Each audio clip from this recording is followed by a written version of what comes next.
Chapter 949. That's why we need to instigate Junior Bao to go. We'll make him bleed first. Official Song said. Di Huaying looked at Junior Brother Song's slightly wooden square face and couldn't help but shiver. This kind of seemingly honest guy was really hard to guard against when he played dirty. At this time, Di Darren had yet to complete his mental preparation. Although he was silently critical of the Emperor's intentions and actions, he still decided to help his junior apprentice brother Bao out of brotherhood and friendship. At this time, he was in a state of being straightforward and not as fierce as Song Huifu. Therefore, he was still hesitant. This isn't too good, Official Song said lightly. What's not good about it? There are countless civil and military officials in the court. Why did the Emperor only choose him as a general? It must be because when Commander of War returned to the capital, he was the first to rush up and get beaten up. Not only did he get beaten up, but he also persevered. Then, the Emperor found out that there was such a rash person. Di Huaying shook his head and smiled bitterly. His Majesty didn't choose him just for this reason. More importantly, the four of us are Master's disciples, Song Huifu said lightly. I know, but Junior Bao got beaten up a few times. That's right. Official D nodded. That's right, then there's no problem at all. Official Song said, since he got beaten up a few times, then it's okay to get beaten up again. Let's test Commander of War first, and let Junior Bao wake up. Di Huaying was the oldest. Although he was tactful and smart, he was also the most honest. Hearing this, he still couldn't bear it. After all, it was not right for two senior brothers to gang up on their junior brother. Song Huifu looked at him. Senior brother, do you want to see Junior Bao become the Emperor's sword and then be broken by Sun Lang? Do you want us to become the Emperor's pawns? Do you want Master to come out and fight with Commander of War because of the four of us? Di Huaying sighed. Of course not. Official Song nodded. If that's the case, then I'll be the bad guy. Di Huaying asked cautiously, what are you planning to do? Coaxing him to go to the Copper Sparrow Terrace to get beaten up, Song Huifu answered. And at the same time, testing Sun Lang. Di Huaying said, Junior Brother Bao has already suffered a few losses at the hands of Sun Lang. He knows that the Copper Sparrow Terrace is like an iron bucket and cannot be defeated. Why would he recklessly go up there? Of course. Why? Song Huifu said expressionlessly. Because I'm good at lying. He's stupid. After he finished speaking, he walked towards the door of the capital office. Di Huaying shook her head and could only follow. After the two of them gave their names, they were immediately respectfully invited in by the Yamen runners. Since they were Lord Bao's fellow disciples and also high-ranking officials in the court, they were naturally honored guests among honored guests. The two of them were invited to the back hall. The melodious sound of the guqin gradually became clearer. In the courtyard, Bao Shiren was plucking the strings of the guqin. Kunin was sitting at the side. Guqin, a famous scholar, and a little beauty. What a leisurely scene. Seeing the two of them enter, the sound of the guqin dropped a few pitches and then dissipated. Bao Shiren pushed the guqin and stood up. He took a few steps forward and bowed. My two elder brothers, I've been waiting for a long time. Master Shiren, a master of both music and wine. Di Huaying was in a good mood. She pointed at Bao Shiren and laughed. Song Huifu only patted her shoulders silently as a greeting. His wooden expression and steady movements outlined the image of a quiet, reliable, and inarticulate simple man. Di Huaying glanced at him from the corner of her eyes, and the corner of her mouth twitched slightly. Kunin was still sitting on the stone bench with her legs crossed in boredom. She used her hand to support her chin and looked at the friendship between the men. She pouted and said, so slow. After the three of them met, they walked over together. Song Huifu was the latest to return to the capital. Unlike the other three, he had already met them. After sitting down, he asked, Senior sister's injury, is there still no progress? Kunin showed an angry expression. Her face was flushed red. She waved her two small hands like an angry kitten. Of course there's progress. The person who has the most hope of curing me is Sun Lang. Song Huifu nodded. It seems like he rejected you. Why? Kunin became even angrier. She said angrily, because he's a shameless lecher. Song Huifu was stunned at first. Then he said, a lecher made such a request? That can't be right, senior sister. I remember you said before that you want to marry a great hero who is good at martial arts, talented, handsome, and has power. His achievements in battle will surpass the 6 armies and bring glory to Tianyuan. He is a dragon or phoenix among men. Kunan raised her eyebrows and said, I want to marry him, and he took the initiative to threaten me. Is that the same thing? Since I already know that he's a scoundrel, how can I let myself fall into the fire pit? Song Huefu thought for a while and said, That's not right. When I was the disciplinary officer, I heard about the official affairs of the world. In the past 10 years, Commander of War has the best reputation among the generals of Tianyuan. Not only is he good at dealing with people, but he also abides by etiquette when it comes to relationships between men and women. Despite his high position and power, he has never had a scandal with any woman. Not only that, he's deeply loved and respected by the wives of the generals. He often mediates their family disputes. The female generals of Tianyuan also hold him in high esteem. Kunin stared and said, What do you mean? Song Huefu said calmly, What I mean is that there must be a reason behind the rumors. Either he's really a gentleman, or he's hiding it very well.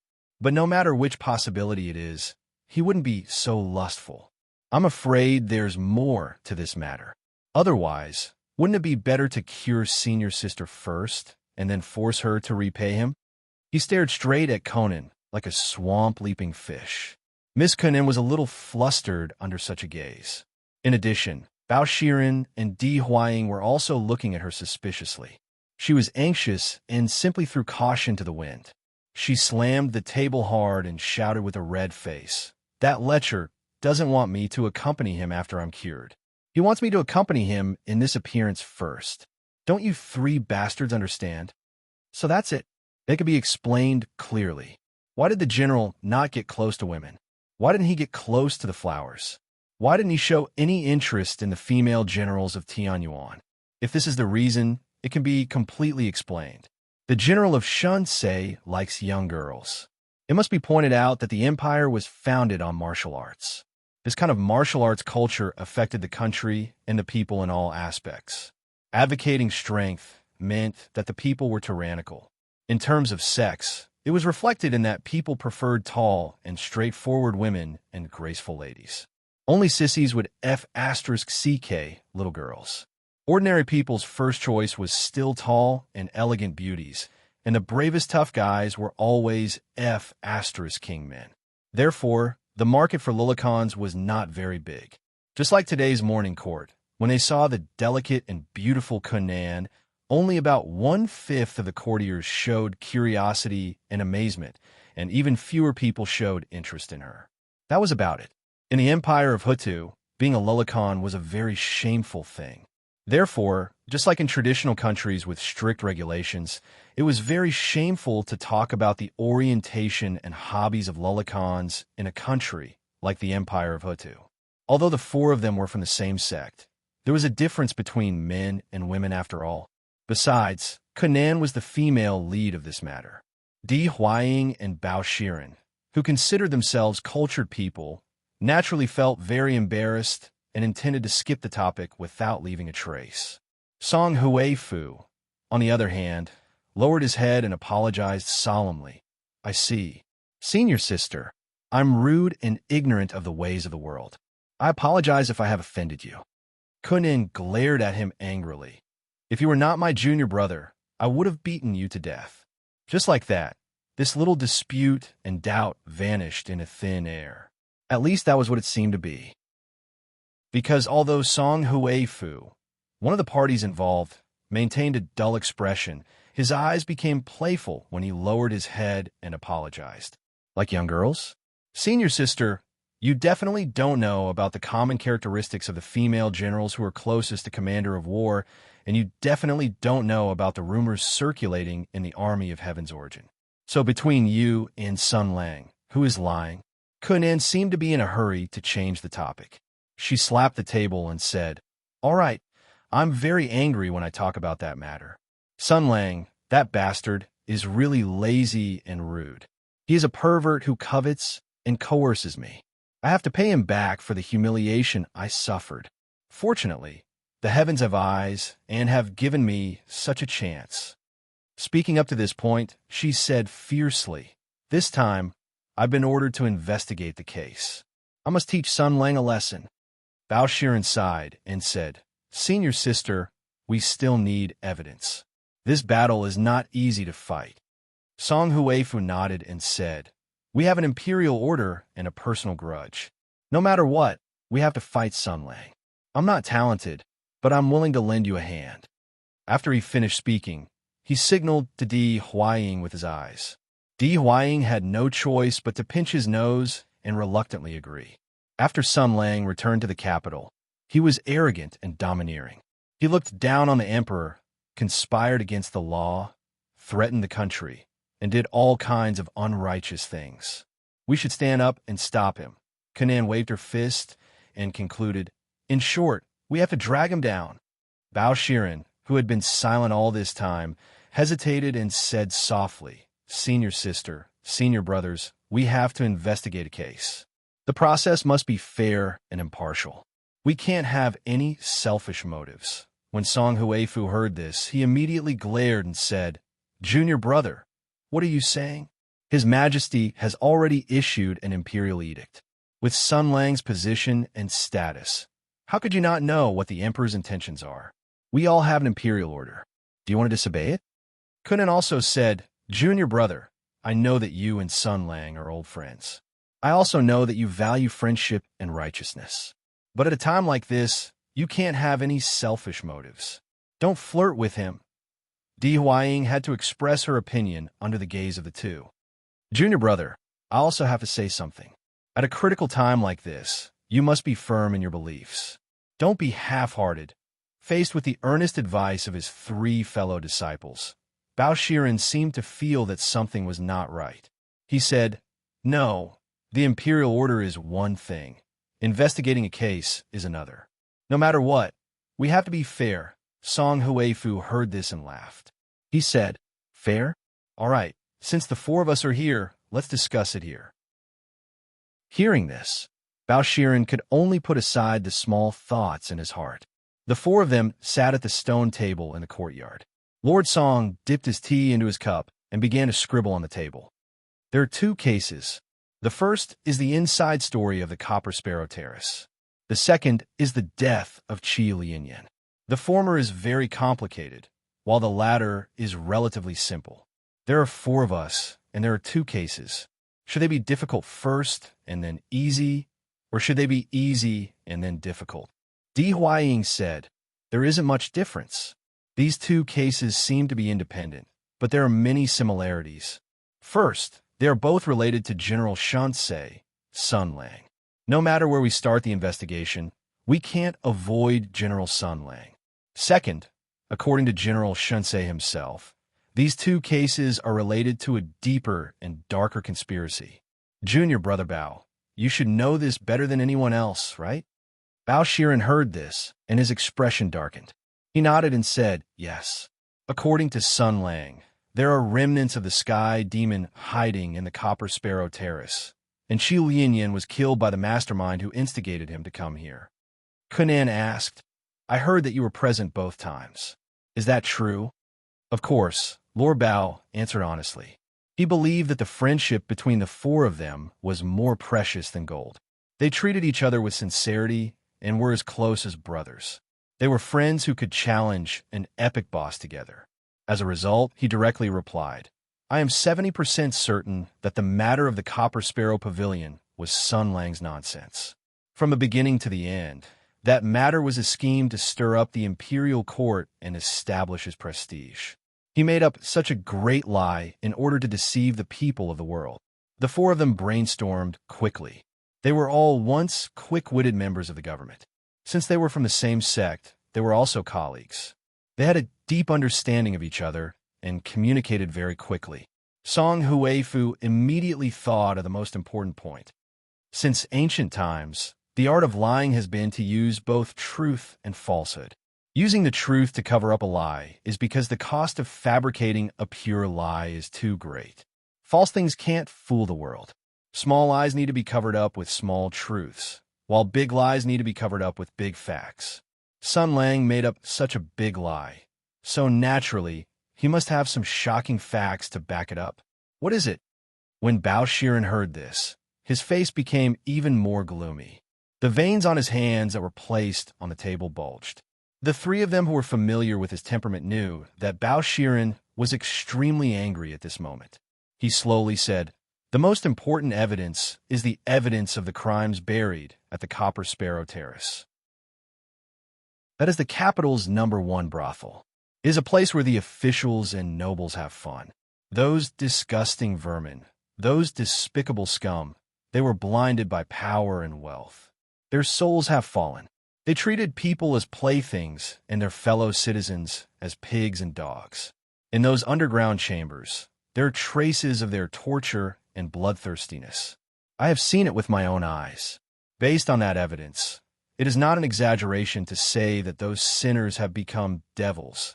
The three of them looked at each other, and their expressions changed. Lord Song asked, "Is it real evidence or fake?" Bao Shiren slowly said, "It is real. I have checked it. It can't be fake." Di Huaying pondered for a moment. He had already figured out the crux of the matter. He knocked on the table and said softly, "It must be real. Otherwise, how can Sun Lang threaten the families of those sinners?" Bao Shiren gritted his teeth and said, "Senior Brother Di, you are wise. Sun Lang is indeed planning to do this." "Good plan."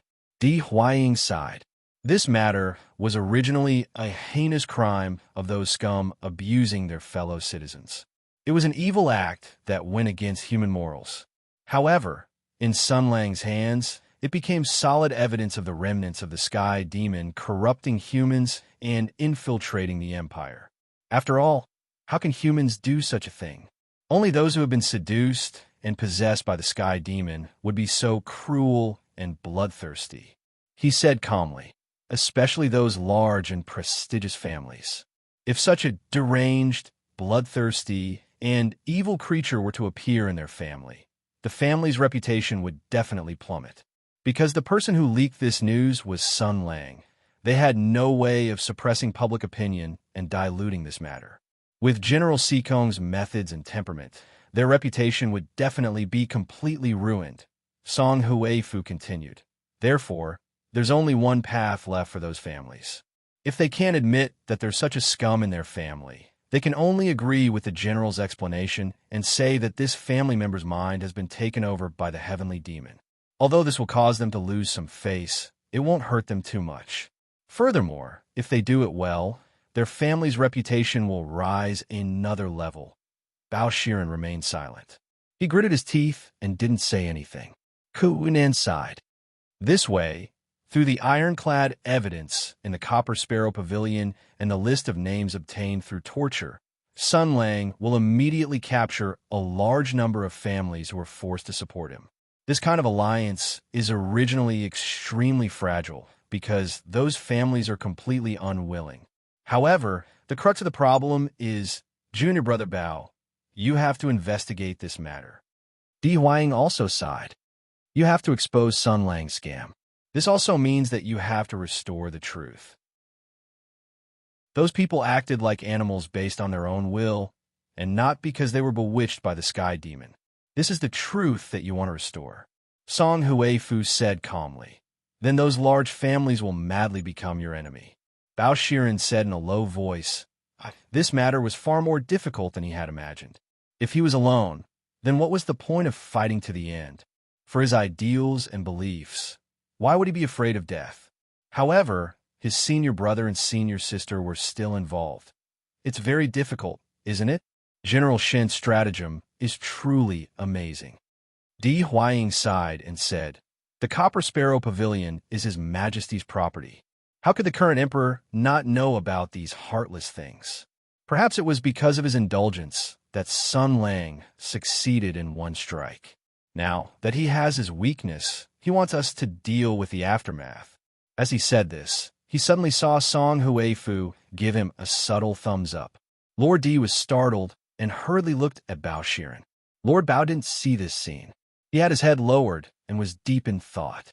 After Lord Song gave Lord Di a thumbs up, he immediately took over and dealt a blow to his junior brother's beliefs. He said, "We've already clarified the main points of the Copper Sparrow Pavilion incident. Let's talk about Qi Lianyan's death. This matter is even more obvious than the Copper Sparrow Pavilion incident." He said, "I've read the dossier that Senior Brother D gave me last night. It was Qi Lianyan who came to provoke us. It was Qi Lianyan who openly sowed discord. How did he become the 7 luminaries sword sage secretly nurtured by the imperial court in the blink of an eye? Who nurtured him? And who sent him to find Sun Lang?" Lord Song's eyes shone with a sharp light. The motive of the mastermind behind Qi Lianyan's actions is very clear. After the Copper Sparrow Pavilion incident, Sun Lang had always been away from the imperial court. Qi Lianyan came to provoke him in public in order to force him to show himself and drag him into the mortal world. He wanted to drag him into the imperial court and investigate the cause and effect of his actions. This is clearly a retaliation against the Copper Sparrow Pavilion incident. The one who is most anxious about the mutiny at the Copper Sparrow Terrace has the most motive. Among these people with the most motive, who has the power to make a 7 luminaries sword saint work for him? Who can make Qi Lianyan not dare to speak his name? And who can kill Qi Lianyan in front of Sun Lang so easily? Song Huifu took a deep breath and said calmly, "That person is Senior Brother," Bao Shiren shouted, interrupting Song Huifu. "What?" Lord Song's eyes were distant. "Are you afraid?" Bao Shiren clenched his fists. Song Huifu continued, "You still don't know the real reason why I resigned and returned to my hometown. It seems that this time, you will be in the same predicament as me. Is the truth the most important thing? The Emperor asked you to investigate the truth. Putting aside the Copper Sparrow Pavilion incident, how are you going to report the matter of Qi Lianyan? You see, we can deduce the cause and effect of the incident with just a little analysis. Can't the civil and military officials of the imperial court see through it? But so what if they see through it? Take the filth hidden in the Copper Sparrow Pavilion, for example. If Sun Lang said it was a remnant of the Sky Demon, many people would agree with him. Do they believe him? They have no choice but to believe him. This is even more so for the matter of Qi Lianyan. How are you going to investigate? How are you going to report it? What can you do even if you find out the truth? Are you going to tell the truth in front of the civil and military officials of the imperial court?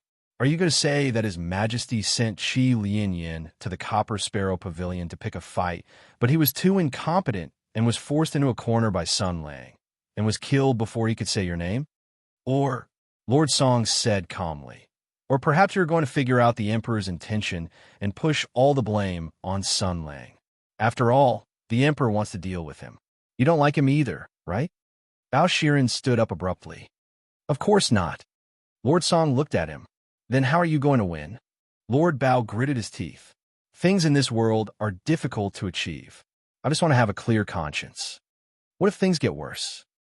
What do you mean? Can't you see? Lord Song said calmly. It has been a few days since the incident at the Copper Sparrow Pavilion. Sun Lang has the name list and evidence, but he didn't contact the big families at all. He didn't even argue with them this morning. Instead, he chose to retreat in order to advance. Let me ask you, Sun Lang has fought hundreds of battles. Has there ever been a precedent of him retreating without a fight? Bao Shiren took a step back and said in surprise, You mean? Song Huifu glanced at him. He was waiting for you. Shiren, here's the question. What does he want you to find out? Lord Bao's back was drenched in cold sweat. After Lord Song finished speaking, he stood up. I'm going out. Bao Shiren was stunned. He asked subconsciously, Where are you going, Senior Brother? Song Huifu said calmly, I'm going to the Copper Sparrow Pavilion. I want to meet General Shinsei personally. I want to test him and see what he wants. Bao Shiren said without thinking, I'm going too. Di Huaying suddenly raised his head. I've been tricked. He looked at Song Huifu. Junior Marshal Brother Song was still expressionless, but when Kun An and Bao Shiren weren't paying attention, he quickly blinked his left eye at Di Huaying. Although he was still expressionless, Di Huaying didn't know whether it was an illusion or not, but he seemed to see pride and cunning on his face. Chapter 950. There's no time to lose. Let's go now. Lord Song, who had succeeded in his scheme, looked at the three people in the room. Everyone should be mentally prepared. During the morning court session, Sun Lang retreated in order to advance. He accepted all of Junior Bao's accusations and doubts. He should be walking the path of sorrow. If I'm not wrong, after returning to the Copper Sparrow Terrace early, he has already started to build momentum. That is to say, the Copper Sparrow Terrace is now a tiger's den. After he finished speaking, he looked at Bao Shiren and hesitated for a moment. Junior Bao, you and Sun Lang have a grudge. Today's morning court session was also caused by you. Why don't you?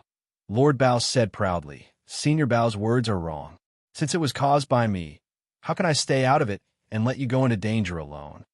Good brother. Lord Song nodded with satisfaction and then looked at Kunan. Eldest senior sister?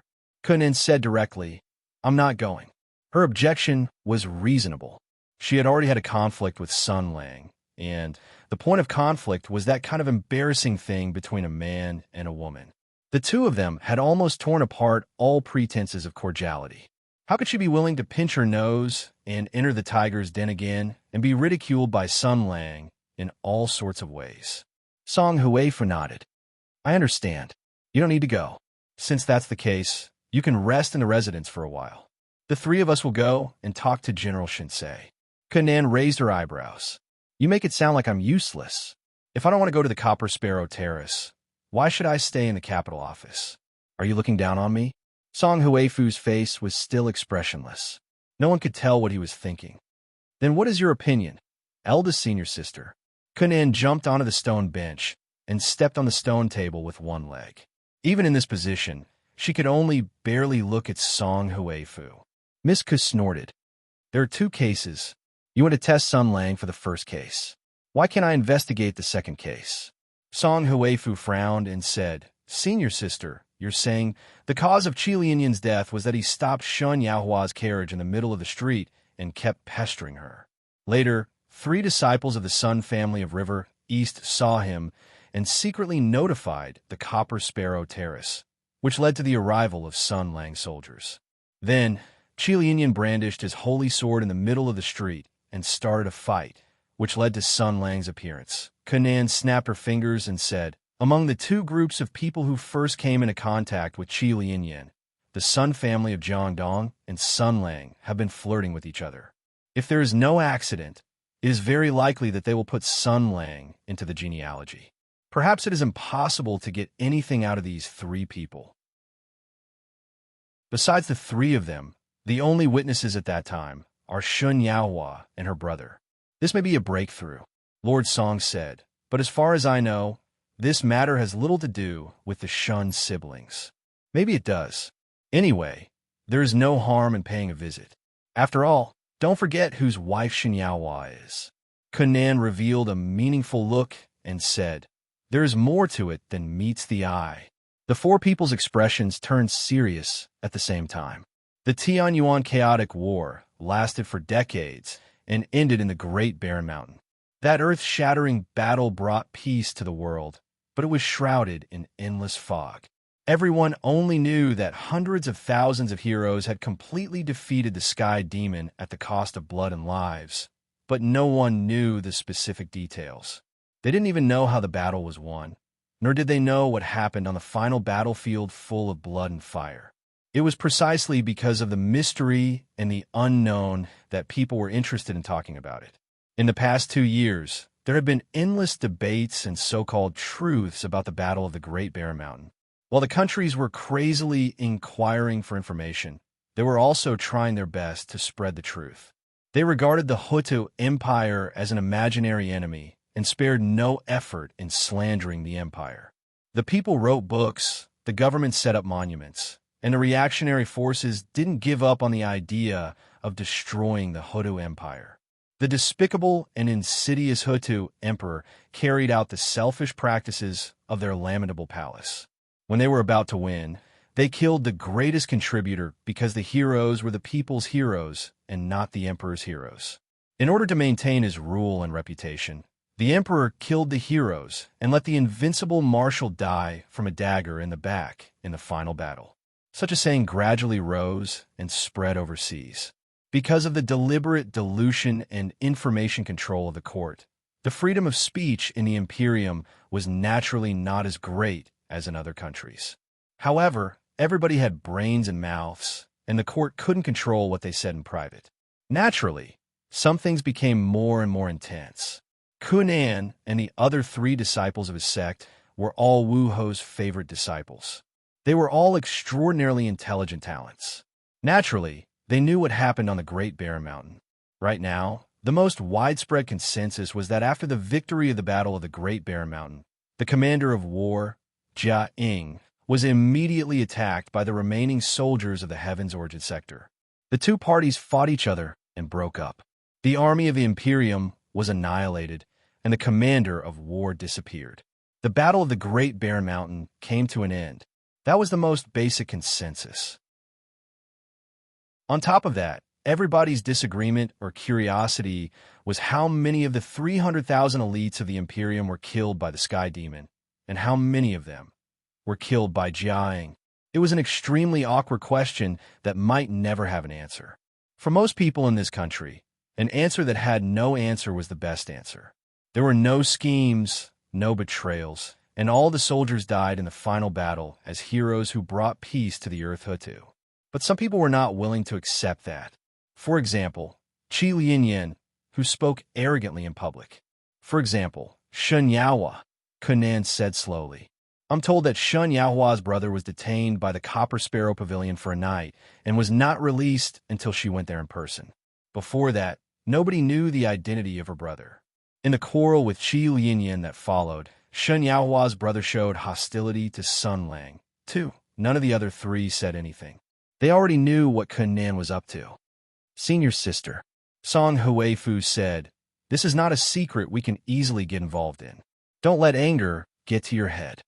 Kunan waved her hand and said, Okay, I know what I'm doing. I won't pry into things I shouldn't know. I'm just going to investigate a case. Also, Shin Yaohua is an old friend of mine.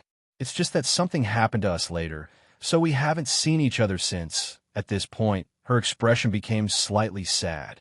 Fate was unpredictable, and fate made fools of people. Shin Yaohua lost her lover, and she was reborn overnight. The little girl sighed and said, It's good to see her. Song Huifu glanced at his senior sister and said to Di Huang, Senior brother, junior brother Bao, and I will go to the Copper Sparrow Pavilion. You go with senior sister Ko. Kunan waved her hand and said, No need. I'll let my brother accompany me. Song Huifu shook his head and said, No, the 2 of you haven't returned to the capital for a long time. Brother Ku doesn't have an official position. It's better to let senior brother D, a famous official from the Supreme Court, accompany her. It's safer. Kunan didn't refuse anymore and said, Okay, my brother's brain is numb from training. With junior brother D around, we can talk things over. Di Huaying received a signal from Song Huifu. It was obvious that he meant, keep an eye on senior sister Ko. Di Huaying understood junior brother Song's signal and quickly understood what he meant. Junior brother, you can see it too. Di Huaying smiled bitterly in his heart. The 4 of them were reunited after so many years to receive the Emperor's order to face a strong enemy. They should work together, but each of them had their own thoughts. Junior brother Bao was focused on solving the case, but he was faced with a dilemma. Junior brother Song was hostile to the Emperor and was dissatisfied with him, but senior sister Ku's situation was more complicated. Senior sister, are you a spy who was instigated by Sun Lang, or a chess piece who was recruited by the Empress? What's your real purpose in looking for Shin Yaohua? Who ordered you to do so? And junior brother Song. Di Huaying glanced at Song Huifu. His expression seemed to have never changed, as if nothing in the world could move him. Junior brother Song had always been like this since he was a child. However, Di Huaying could see that junior brother Song was different now. Under his wooden face, there was a surging flame.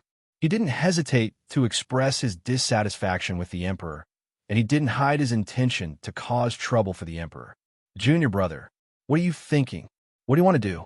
Di Huaying was puzzled, but he knew that even if he asked directly, Song Huifu would avoid answering.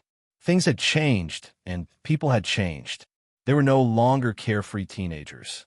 Senior sister Ku returned to her youth overnight, and only she knew the pain. Junior brother Song angrily resigned and returned to the countryside. Junior brother Bao became the governor of the capital. He was not afraid of the strong, and he persisted in his ideals and beliefs. However, the officialdom was originally a pitch-black quagmire. The deeper one went, the more darkness one would see. In the dead of the night, the young governor of the capital would inevitably sigh at the moon, and his heart would be at a loss. And himself? What about himself? Di Huaying laughed bitterly in his heart. In the past, Wu Ho had said that he was the most suitable person to be an official out of the four of them. However, Di Huaying knew that this was not praise or encouragement, but a reminder and a sigh. After so many years in the officialdom, he was becoming more and more intelligent and was becoming more and more like an official. Di Huaying didn't know whether to laugh or cry. With a heavy heart, the four of them separated into two groups. There was a carriage in the capital office, but it was purposely removed from the official's mark. There were no bailiffs or bodyguards accompanying them, and only a driver was called to drive the carriage. Bao Shiren and Song Huifu sat in the carriage, looking at each other without saying a word. Bao Shiren's hot blood had cooled down, and he immediately felt uneasy. According to his original intention, he did not want to go to the Copper Sparrow Terrace today. After all, he understood Sun Lang's personality. This person appeared to be weak and cowardly in the imperial court, but behind his back, he would be even more ruthless and vicious. General Shansei was a pragmatist. He did not care about his face, and he was good at exchanging his face for 5 or 10 times more. Therefore, in the imperial court, he cried miserably and ran away in tears. When he returned to the Copper Sparrow Terrace, he would be ready to cause trouble. Today, he had rushed in and was simply asking for a beating. But senior brother Song was determined to go. This matter was caused by him. So how could he stay out of it? Forget it, forget it. Senior brother Song was not afraid. So how could he fall behind? He could not let senior brother look down on him. Thinking of this, he raised his head and saw senior brother Song's expressionless face. Senior brother Song had been like this since he was young. He had a calm and collected appearance, as if Mount Tai was collapsing in front of him. He was very good at maintaining his composure, and he was very decisive in dealing with people. This was in line with Master's teachings of a gentleman is angry without being affected by women, but he moves like the wind and thunder. Just like now, even if he was about to go to the Copper Sparrow Terrace, even if he was facing General Shunsei, Sun Lang, senior brother Song was still calm and collected. What kind of courage and insight was this? Thinking of this, Bao Haizi felt a little ashamed.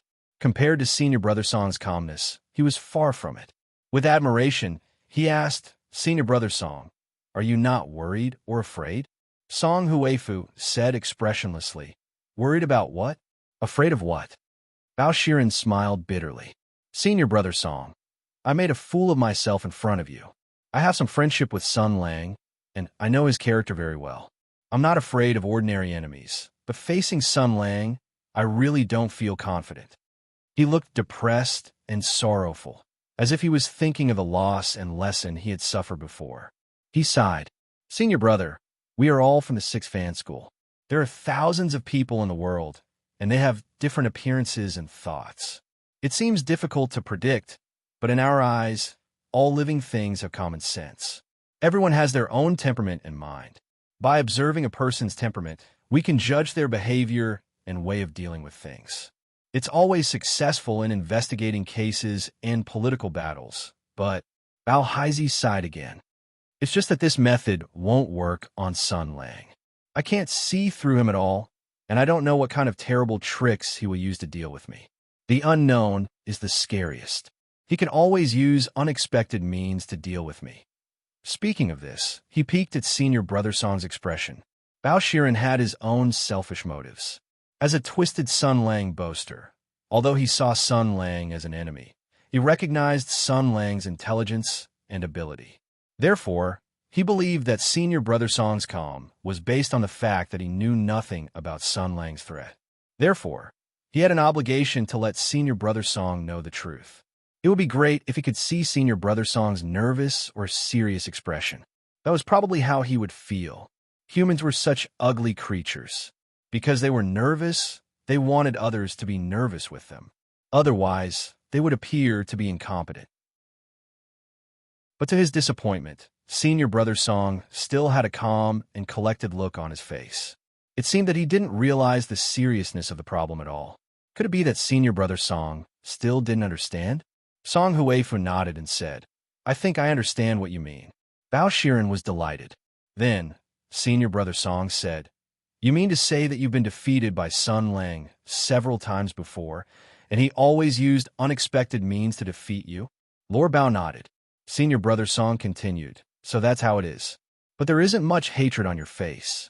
There is more helplessness and shame. In other words, Sun Lang wasn't ruthless in those few failures. He didn't injure your body, nor did he touch your bottom line. But at the same time, you were wary and fearful of his methods. In other words, in those few failures, you were disgraced. Perhaps your heart was mocked, perhaps your soul was attacked, or perhaps your spirit was ridiculed." Lord Bao's expression was a little stiff. "That's why you reminded me just now. Because you've lost face a few times in Sun Lang's hands and suffer quite a bit. You're worried that I'll also lose face like you and be ridiculed, humiliated, and ridiculed by Sun Lang like you. Because of this reason, you issued a warning to me, right?" Lord Bao's expression had become very subtle. He nodded with a subtle and awkward expression. Song Huifu nodded and said, "Thank you for your kindness, Junior Brother Song. I'm not afraid." Bao Shiren's mood had changed. He now felt a little embarrassed. He was also a human and had a sense of shame. If he felt ashamed, he would try to cover it up. This was shown in his behavior.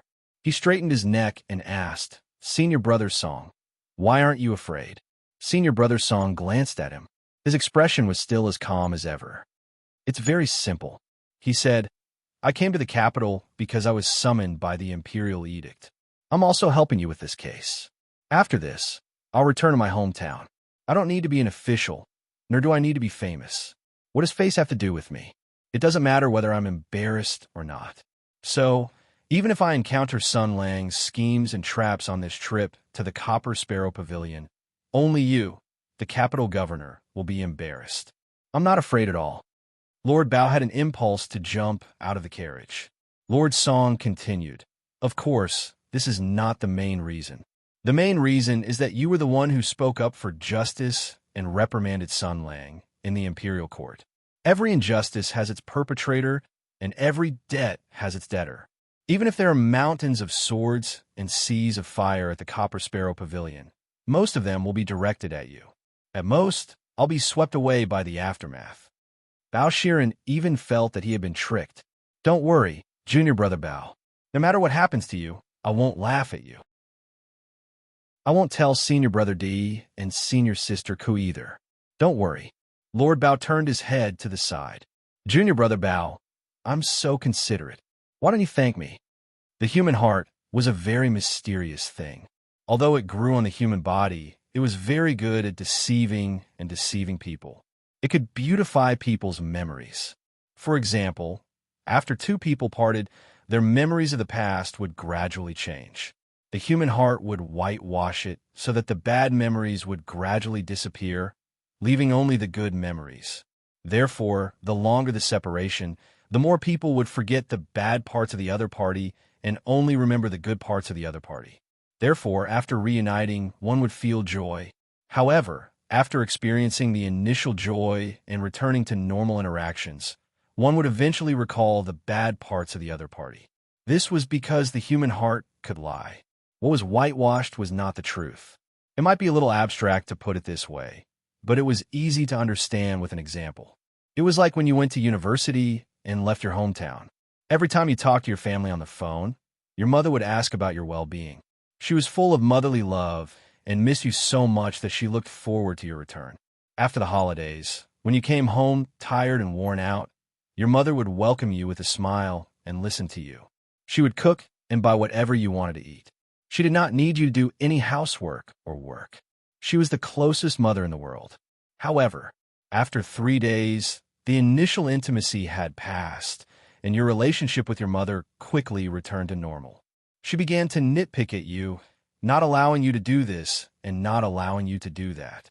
In her heart, your position in the family had changed from a precious treasure to a stupid child. She was even more eager for you to hurry back to school.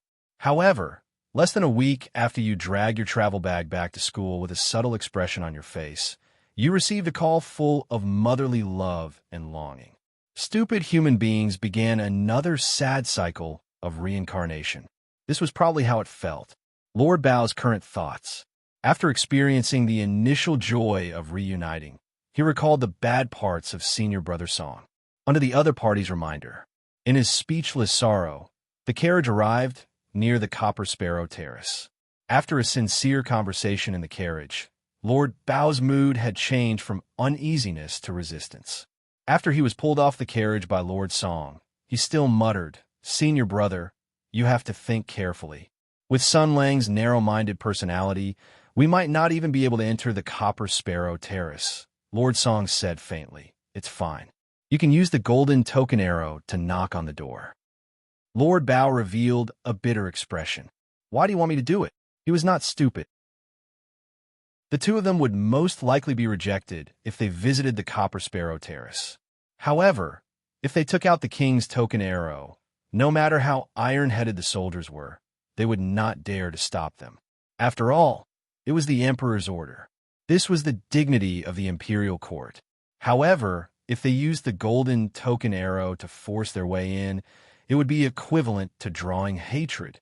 Song Huifu glanced at him and stretched out his hand. "If you don't want to, let me do it." Bao Shiren looked at senior brother Song's serious face and couldn't help but shiver. He took out the golden token arrow and couldn't help but think of something. He hesitated and said, "Senior brother, you can't be thinking of using the golden token arrow and using my name to force the guards to open the door and make way, right?" Senior brother Song nodded. "Yes." Lord Bao almost jumped up and shouted, "What's the difference between this and me going with the arrow myself?" Senior brother Song continued to nod. "Yes." Bao Shiren was speechless. He kept the golden token. "No, senior brother only knows how to tease me." Song Huifu said, "Junior brother, you think too much. If I wanted to tease you, I don't need the golden token." He turned and walked towards the Copper Sparrow Terrace. His footsteps were extremely fast.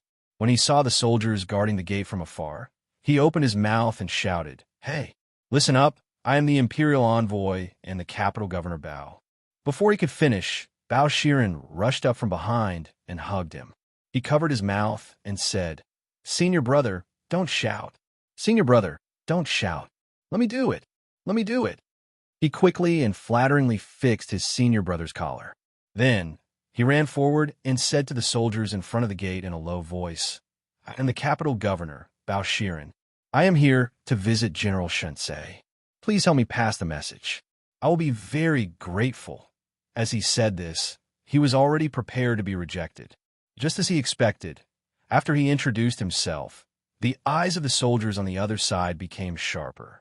However, contrary to his expectations, although the soldiers' eyes were unfriendly, they did not do anything rude. The deputy general at the gate said indifferently, "Lord, please wait for a moment. I will go in and pass the message." When Bao Shiren saw this, he was not happy. Instead, he was worried. If something was out of the ordinary, there must be a demon. Just as he expected, not long after, the Copper Sparrow Terrace was filled with the sound of firecrackers welcoming the guests. Then a red shadow flashed on the iconic 7-story Luan Feng Mingming Tower. A large red vertical banner hung down from the 7th floor. The large, flamboyant words were especially eye-catching under the sunlight. "Welcome Mayor Bao Shiren to the Copper Sparrow Terrace Club to guide us." Chapter 9:51. We welcome Mayor Bao Shiren to the Copper Sparrow Pavilion for guidance. The words were written in a flamboyant style. Song Huifu turned his head and said, "Junior brother, he's scolding you." Even though the words on the banner were too advanced, Bao and Song were both cultured people. They didn't feel too much pressure to understand the meaning of the sentence. It meant welcome, welcome, and a warm welcome. But there was a big problem with the title. Mayor Bao. In the empire, the chief administrative officer of a city was called the magistrate. At this time, there was no such thing as a city. City, at this time, meant a trading place where goods were bought and sold in a centralized manner. As for the mayor, it naturally meant the city official who was in charge of the trading area. Compared to one of the 3 assistants in the imperial capital, the difference between the two was like heaven and earth. Calling Bao a mayor probably meant, "You are a F asterisk king, little b asterisk starred." What a beautiful misunderstanding. However, Bao knew that Sun Lang's common sense was different from ordinary people. He had a strange misunderstanding of the empire's common sense. He explained, "Senior brother, you misunderstood. Sun Lang didn't scold me. He just spoke like that." As soon as he finished speaking, Song Huifu looked at him with pity and patted his shoulder. "Junior brother, I really admire your breadth of mind and deep self-restraint." Just as Bao was about to explain, the deputy general who went in to pass the message came out.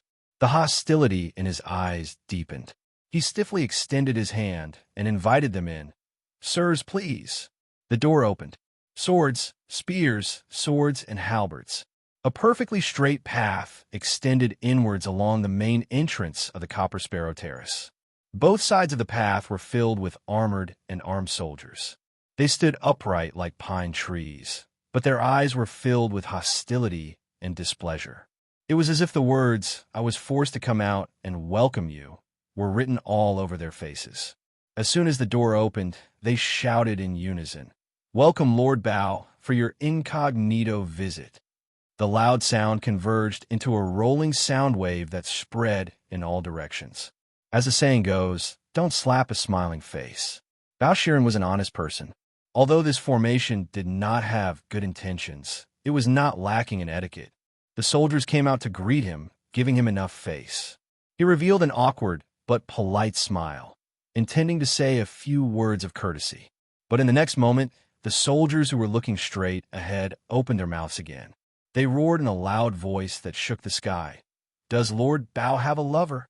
The formality on his smiling face disappeared just like that. The etiquette had turned into a mother of asterisker.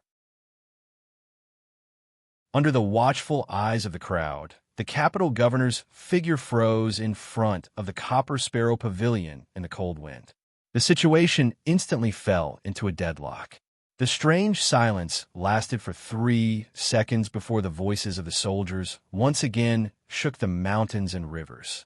"Uncle Bao, come in and play." In the dead silence, Song Darren's voice came slowly. "Junior Marshal brother, do you come here often?" Lord Bao roared. "No." The roar was very loud, indicating the boiling anger in the capital governor's heart. Just as he had predicted, even though he was prepared, he was still easily defeated by Sun Lang in less than a minute.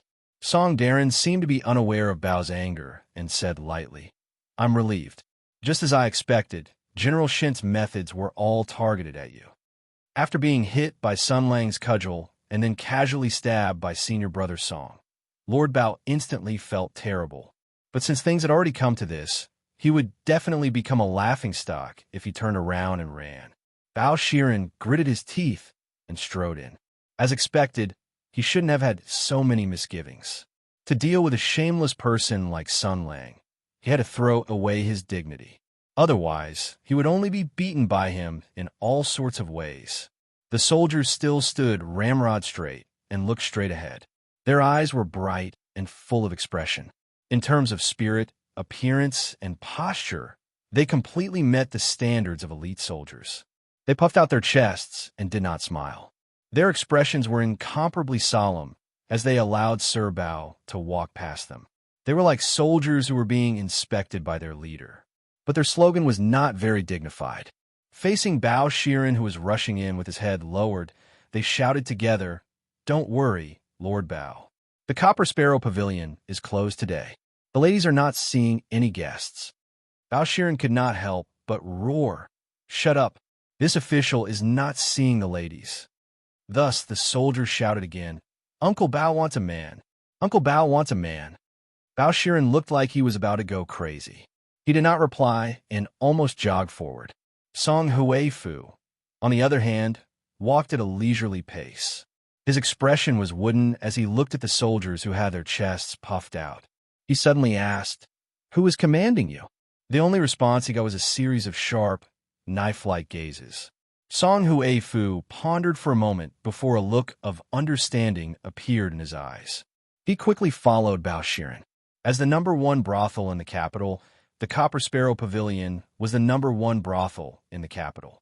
Whether it was the area it occupied, the facilities it had, or the quality of its employees, it was the best in the capital. From a main entrance to the Luanfeng Himing Pavilion, there were soldiers lining the streets to welcome them.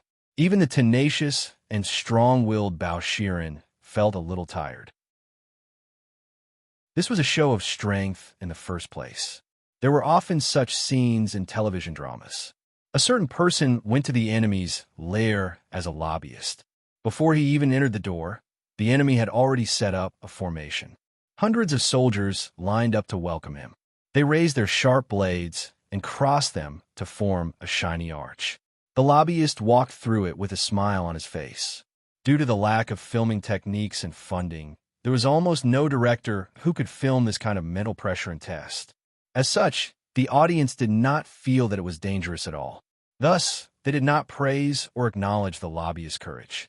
In fact, to be able to do this without batting an eyelid, one had to be extremely courageous. At this moment, the battle formation that Lord Bao was facing was even more challenging than the blade formation. Anyone with a sense of shame and dignity would be at a loss for what to do in such a situation.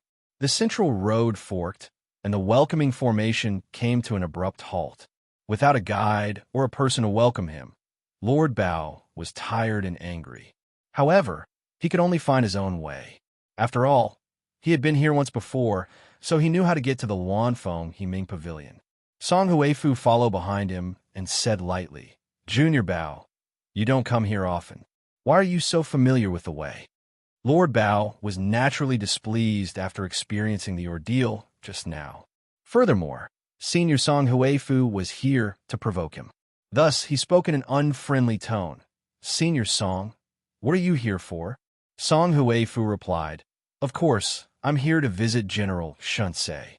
Bao Shiren sneered, which was a rare sight. "But why do I feel like you're here to laugh at me?" Song Huifu thought for a moment and nodded. "I see. It's not strange for you to ask such a question. The formation just now was really unheard of, and it hit your weakness. Junior Song, you're still young and haven't reached the maturity to be an official yet. You value your reputation and face a little too much. That's why you lost your composure and made a fool of yourself. If Senior Song Huifu was here today, I wouldn't have seen you make a fool of yourself."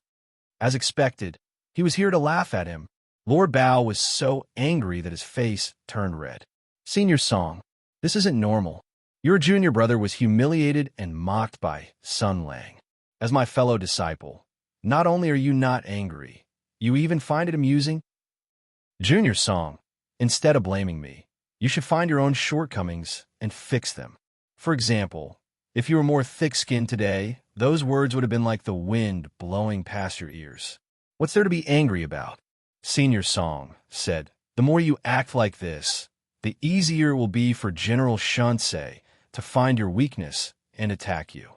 No matter what, today's trip was really eye-opening. Just as you said, General Shunsei doesn't stick to a certain pattern, and his plans are unconstrained. Whether it's martial arts or the art of war, being able to do so is already a top-notch realm. It's no wonder he can achieve so much." Bao Shiren was even more furious. "Senior Song, that despicable and shameless person used such underhanded methods to humiliate an official of the imperial court. He's like a hoodlum, completely lacking in decorum and elegance. He doesn't look like an important official of the imperial court at all. He's always using such underhanded methods. And you're still praising him?" He stopped in his tracks. After all, the soldiers behind him weren't following him, and there was no one in front of him to welcome him. So what if he stopped here? It would be good for him to leave Sun Lang hanging. Therefore, he stopped and complained, "Senior Song, you're being unreasonable. It's obvious that you wanted to visit the Copper Sparrow Terrace, and I volunteered to come with you to help you. In such a situation, we brothers have to work together to find flaws in the strong enemy. But Senior Song, you just sit there and watch me be humiliated. Not only are you not filled with righteous indignation, you even make sarcastic remarks. Can't you do something more proper?" Song Huifu also stopped in his tracks. He raised his eyebrows and said slowly, "Junior Song, why do you say that? Who said that I don't do anything proper? When you were being ridiculed, humiliated, and embarrassed in public, your senior brother found something very important. Therefore, junior brother, you don't need to feel angry or disappointed about being ridiculed, humiliated, and embarrassed in public. Your ridiculing, humiliating, and embarrassing in public are valuable." Bao Shiren's face darkened. "May I ask what Senior Song found?" His tone was very unfriendly. After all, he, Bao Shiren, was not a pushover after encountering such a situation. Naturally, he would be angry if his senior brother did not say 1, 2, 3, 4. He would definitely be angry. Song Huifu sighed. "Do you really want to say it? I think it's better if Junior Song doesn't know." "No." Bao Shiren's tone became colder. "Junior Song wants to hear it." Official Song said indifferently, "If that's the case, then I'll say it. Junior Song, you were only concerned about being humiliated before, so you probably didn't notice this matter. Just now, the soldiers were shouting in unison. Don't you think it's strange? Their shouts were too uniform. If this was a military drill, it wouldn't be surprising for them to do this. But the question was, who was commanding them? Who told them to shout in unison? Who told them what to shout next?" The anger on Bao Shiren's face subsided. "That's right. What's going on? Even if someone was hiding in the crowd to command them, they wouldn't be able to command the soldiers hundreds of steps in unison. That's because we didn't hear anyone give out any orders." Song Huifu said indifferently, "Then, there's only one possibility left. Secret sound transmission. Moreover, it was a large-scale sound transmission that covered hundreds and thousands of people. Not only could it not be heard by us, but it could also be heard by all the soldiers. That's why the soldiers responded according to what you said. Do you know what this means?" Shock appeared on Lord Bao's face. The skill and power behind such a large-scale and precise sound transmission technique was simply unimaginable. At this moment, Lord Bao's feelings were very complicated. He was shocked by such power and realm. But at the same time, when he thought about how the other party had sent voice transmissions to hundreds of people in a large area at the same time and ordered them to say such boring and shameless words, as a martial artist, he felt a subtle wave of sadness and pain in his balls. If he had to describe it, it would be like when the Chinese Empire was racking their brains to develop nuclear weapons and expending all their resources, only to suddenly hear that the Soviet Union was using nuclear bombs to build a reservoir. Then he heard Song Huifu sigh. General Shansei lives up to his name. With this level of cultivation, it wouldn't be an exaggeration to call him #1 in the world. Bao Shiren was an upright Sun Lang braggart. He was already mentally prepared for Sun Lang's strength. When he heard this news, he was only shocked for a moment. Hearing this, he coldly snorted. "This doesn't seem to be anything. Everyone knows how strong Sun Lang is. Senior brother, did you only discover this? You just said that it's best if I don't know about this. Is it just a small matter like this?" Song Huifu looked at him with pity in his eyes. Bao Shiren widened his eyes. What's wrong?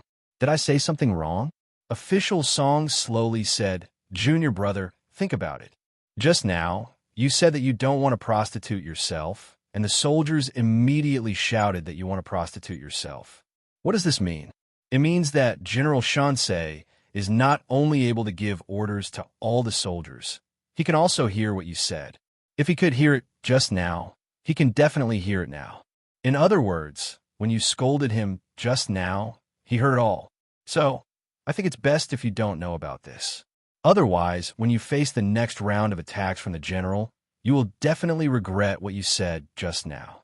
Since you won't be able to get away with it no matter what, it's better to be ignorant." Bao Shiren widened his eyes. he said with a trembling voice. Senior brother, you official song sighed. What about me? Didn't you notice that I've been saying good things about the general since just now? Bao Shiren's Jinshi was about to flow in the opposite direction. He said sorrowfully, Senior brother, did I offend you in some way? Song Huifu patted Bao Shiren's shoulder and said gently, Don't think too much. Although I was dragged back from my home because of you, trust me, I don't blame you. In fact, I should be thanking you. Don't put on such an expression. Do you think I would lie to you? Bao Shiren sighed. I have indeed implicated Senior Marshal Brother in this matter. Official Song patted his shoulder again. I don't lie. If I don't blame you, then I don't blame you. Let's go. However, Bao Shiren still looked very guilty. In this day and age, no one would believe the truth. Song Huifu still underestimated his junior brother's sentimentality. He thought for a moment and said, Although I'm a little unhappy, I feel much better after seeing you make a fool of yourself. Bao Shiren's guilty expression eased a lot when he heard this. This guy, Senior Brother Song said, Let's go. Don't let the general wait too long. As he said this, he quickened his pace. Junior brother, I really do want to thank you. Thank you for giving me such an opportunity to return to the capital and come here with a reasonable reason. Therefore, I have to wrong you a little. Song Huifu glanced at the Luan Fengming Tower in front of him. His eyes flashed slightly. There's an 80% chance that Sun Lang has seen the entire drama from the beginning to the end. I used this opportunity to express my goodwill to him, and it should have already aroused his interest. He should also be able to see my goodwill. Based on his performance in making the Emperor suffer setbacks again and again these past few months, he would certainly understand. I hope so. I hope so. I must. After walking for a short distance, passing through the rugged fake mountains and lush greenery, they arrived at the Luan Fengming Tower. The stairs were crowded with the heroes of the Heaven's Origin sector, who were obviously pissed off. They were all acting like bandits while they looked at the two of them maliciously. What was it this time? Bao Shiren took a step forward and was about to salute when Android, who was sitting on the stairs with his upper body bare and was picking his teeth with a 9-ringed golden machete, spat a mouthful of thick phlegm on the ground. Like a fierce bandit, he said in a strange tone, Isn't this the pillar of the nation, His Majesty's favorite minister? The governor of the capital, Lord Bao, has just received a golden token and an arrow. Are you here to show off your power? Bao Shiren said indifferently. I'm here to visit General Shunsei, Android said with a sullen expression. What do you mean? It turned out that Lord Bao was only at a loss in front of Sun Lang. In other words, only Sun Lang could infuriate Lord Bao. Faced with Android's rude hostility and the covetous eyes of the heroes of Tian Yuan, Bao Shiren still said indifferently, I don't understand what general means. Android spat. Let me ask you, if you want to visit General Empress Tensei, where do you go? Bao Shiren said, Of course I go to Tensei province. Android jumped up with his machete and scolded. Black Bao, you've gone too far. Oh, visiting General Tensei? You only know to go to Tensei province and visit General Shunsei. You F** King go to brothel. What the F** CK do you mean? Huh? What do you mean? We know that Lord Bao is favored by His Majesty and that you can give the general a hard time in court. But you can't bully people like this. As soon as he said this, the other generals followed suit and scolded him. Lord Bao was already mentally prepared for this. He had pointed his spear at Sun Lang in the morning court, which was no different from openly declaring his hostility. Sun Lang's group of bandits had followed their general to attack the Copper Sparrow Terrace without hesitation. So what if they mocked and sneered at the capital governor? This was still within his expectations. What he was worried about was Sun Lang's unknown trick that was sufficient to give him a headache. Compared to that fellow, Enjua and the others before him were simply not worth mentioning. What the hell does this fellow want to do? He thought of this and sighed. Today, I came here in private. Only my marshal brother came with me. The one who came here is not the capital governor or the imperial envoy. It's just Bao Shiren. Shan Xiongxin was pleasantly surprised when he heard this. That means we can beat them up as we wish. Bao Shiren said faintly. Even if they are ordinary civilians, you can't beat them up as you wish. This is the law of the Empire. General Shan should be more careful. Civilians also have their dignity and cannot be treated lightly. If I remember correctly, this is a military order issued by the Shunsei general. You should not go against it knowingly. Compared to Sun Lang, these people were still far inferior. Lord Bao sneered inwardly. Shan Xiongxin's face showed anger. He was about to retort when he suddenly froze. Then, the others also showed strange expressions and looked at Bao Shiren in confusion. After a while, Android said impatiently, "What are you doing?" "Disperse, disperse."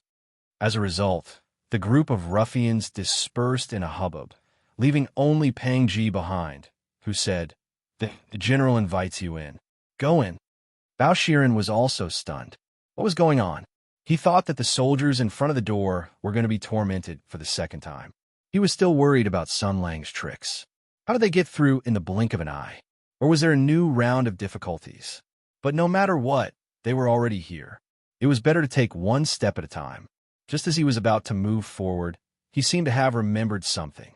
He looked at Pangji and said, "Oh, right." Without waiting for him to ask, Pangji said, "Let's go in together, official song." Song Huifu nodded in thanks. As the two of them walked up the stairs, they could already see the dazzling golden floor of the Luanfeng and Ming Tower. As for Pang Ji, he stood at the top of the stairs, his eyes fixed on Song Huifu. He had a faint guess that the reason Sun Lang had changed his mind and decided to meet them was because of this person. Some information about Song Huifu appeared in his mind. He was a disciple of Wu Ho and came from 6th Fan School. He was famous for being good at punishment and was decisive. A few years ago, he had been a 4th-rank official. It could be said that he had a prosperous career. But what no one expected was that he had chosen to retire at a young age and retire when he was soaring through the sky. The real reason for this person's resignation was not known to the world, but the bits and pieces of clues still attracted the attention of those who were observant. After realizing that the emperor intended to reunite the 4 great hunters and borrow the power of Marquis Wu to oppose Sun Lang, Pang Ji and the others mobilized their connections and searched for information, flipping through all the files of the 4 great hunters. The information of the 4 great hunters was already placed on Sun Lang's desk and had been passed around by everyone. Compared to the other 3, Song Huifu's situation was a bit strange. He led the 2 of them into Luanfeng and Ming Tower. Walking up the long stairs, the 3 of them walked up to the 7th floor. Pangji led the way in front, but his thoughts were flying. He suddenly thought of an inexplicable case of arson years ago.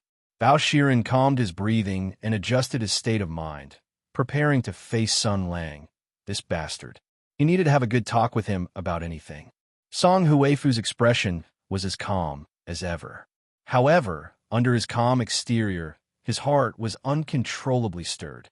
He was about to meet Sun Lang, Marshal Tian Yuan, who had made outstanding military achievements in the past.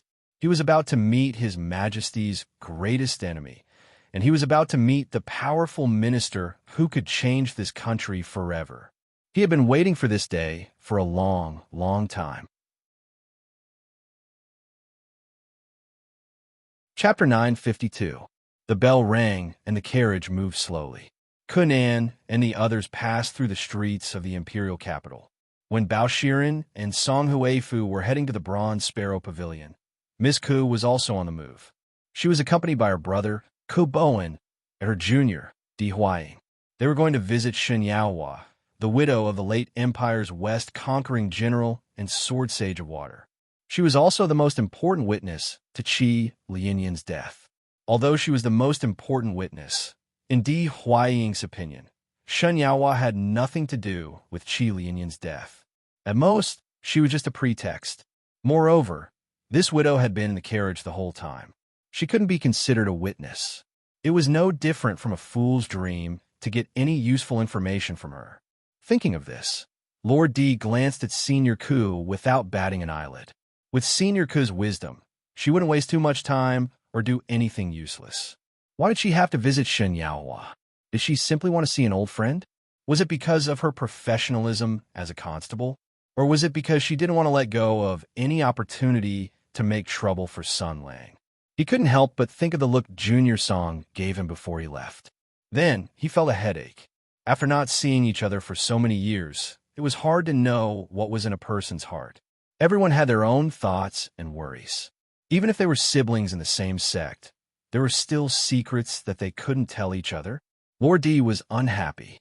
He heard Ku Nan say quietly, "I wonder how Sister Shun has been these years." Di Huaying woke up from his thoughts and sighed. "I don't think she's doing very well." Meeting Ku Nan's gaze, Lord D shook his head and said, "It happened after Senior Ku Nan left. At that time, the victory of the war was celebrated. However, how could the families of the 300,000 elite soldiers who were wiped out in the Great Bear Mountain be happy?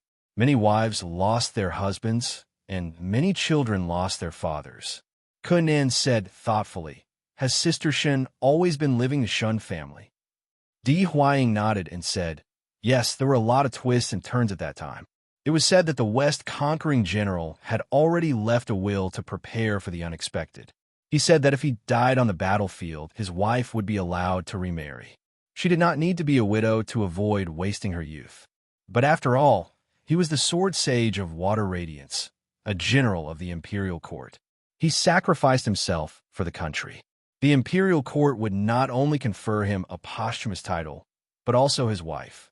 So her husband's family came to persuade her, and so did her maiden family." Ku Nan bit her lips. Sister Shun didn't agree? Lord D nodded and said, "Yes, it was said that her attitude was not very firm at the beginning. However, after the West conquering general was buried, she went to pay her respects alone. After she came back, she insisted on not being a widow and moved back to her maiden family. Because of this, she had a bad relationship with her husband's family, and there were more rumors. He did not go into details. After all, this was only the gossip of the upper class in the capital. Those noble ladies and playboys might talk about it for a long time after dinner. However, Lord D, as an official of the imperial court and an able minister of the Ministry of Justice, naturally would not pay attention to such trivial matters. The reason why he knew was that he heard a few words from his colleagues. However, Di Huaying had an excellent memory, so he remembered it firmly at that time. It was just that women were naturally good at associating and sentimental. Ku Nan could imagine the scene at that time after listening to a few short sentences. The pressure Shun Yaohua faced, the malicious slander from behind the scenes, and the pressure from her husband's family and even her maiden family. What a difficult situation it was.